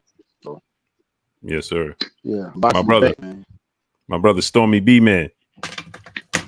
Yes, sir. Everybody can find me right here on YouTube. Stormy B Man is the channel where tonight we got the Friday night chop session with Stormy B Man, and we're going to talk about this fight for tomorrow night a little bit more. And then for your boxing pleasure, we got the post-fight show tomorrow night after the fight, where me and Boxing Conversations with Reggie Owens will give you the X's and O's and breakdowns of what happened during the fight. So don't forget to check us out before and after the boxing show. That's right. Yes, sir. My brother Stormy B Man. My brother Keon, everything boxing and sports. Oh man, salute to everybody on the panel. It was a pleasure being on your panel once again, Blue Blood. And y'all can find me on Facebook. You can find me at Keon Everything Boxing Turner. That's on Facebook. You find me on YouTube. You know, we got the live show, the channel on YouTube, Everything Boxing and Sports. Go subscribe. I'm gonna be on do a post fight afterwards too. And you know, I've been talking a lot about Loma. So everybody waiting to see me eat my crow, but I'm gonna be on, win, lose, or draw. So I just ask everybody, they have something to say, is please keep that same energy after Saturday night. But man, yeah, I think probably Money Brown, he probably gonna be on there with me too, the post-fight show. And like I said, once again, just subscribe to the channel, Everything Boxing and Sports. And I appreciate everybody in the chat, going back and forth with everybody in the chat and everybody on the panel. Yes, sir. My brother, Curtis Anderson, get us up out of here, Kurt. I want to thank the panel. I want to thank the champ, Zahir Raheem, man. It was a pleasure talking with you, man, and following your career. Thank you for spending time with us, man. And Blue Blood is a big dog. Thank you, Stormy, Renee Box Young, Everything Boxing, Stay Ready, Money Brown. It was a great show. And most of all, I want to thank the chat for, just hanging in there with us, man. You guys support us. And I'm just a fly in the ointment. I just love talking boxing is the passion. And hey, Blue, man, great show. Like always, that's an everyday occurrence, man. And, I can't wait for the fight tomorrow. So I'm going to say peace. So Hey, I need y'all to do. Go ahead, bro. I was gonna say one time before we get out of here, man, y'all look out for my brother, one of H-Town's own, Quentin Randall. He's fighting on the undercard of Lopez Loma fight. He's coming right out of Houston, Texas. He's fighting one of the fighters out of Jerron Booth's in his camps. His dad trains him. I can't think of the guy's name Oh right yeah, now. yeah. I know who you're talking about. Yeah. What's his name? I just was watching Yeah, a video before I started. yeah, it's a tough fight, man. It's a tough fight for both guys. Q was captain on Team USA with Tiger, Troy, and all those guys. So he hurt his shoulder and had to have surgery, and you all already know the type of quality fighters coming out their camp over the end camp. So I think this is gonna be a great fight, and y'all gonna see Q coming out with the Black Lives Matter gear on, with everybody's face on his boxing trunks, man, with the I Yes, sir, I Can't saw Breathe that. sign. So yeah, y'all make sure y'all support.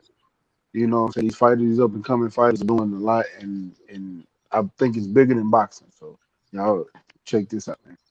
Yes, sir. Hey, Blue, I just wanted to say I wanted to mind my manners. I forgot to thank you for having me on, bro. No, you And did. I appreciate. No, I still have to say it, man. It's respect. I wanted to say thank you for having me on. This was a great show you had, and having the champ on there and what he had to share. And salute to all the other brothers here on the panel, man. I just wanted to say that because I had a brain fart, so I just wanted to thank that. It's all good. It's all good, man. You already know. Y'all my brothers, man. So listen, my peopleizations, man, go subscribe to my brother Renee Box Young. If you haven't subscribed to him, go subscribe to my brother Renee Box Young. If you haven't subscribed to my brother Money Brown TV, go subscribe to my brother Money Brown TV. If you haven't subscribed to my brother Stay Ready Boxing TV, go subscribe to my brother Stay Ready Boxing TV. If you haven't subscribed to my brother Stormy B Man, go subscribe to my brother Stormy B Man. If you haven't subscribed to my brother Keon, Everything Boxing and Sports, go subscribe to my brother Keon, Everything Boxing and Sports, and support the champ, Zaire Rahim, the king, the champ. Go support him on everything he's doing. And y'all already know what it is. My brother Kurt Anderson, a.k.a. Kurt Sugar, a.k.a. The Historian, a.k.a. my brother, my co-host. Salute to y'all. Y'all already know what it is. It's your boy, Blue Blood Sports TV. Hate, like, comment, and subscribe. You haven't subscribed? Hit the subscribe button, hit the like button, hit the bell icon to get all the new notification. Follow me on Instagram at Blue Blood Sports TV, all one word. Y'all already know what it is. Shout out to the entire LDBC. Shout out to New Media. Shout out to Black Media Row. Make sure you like and share these videos. That's all I got for y'all. Peace. Peace. Hey. Peace.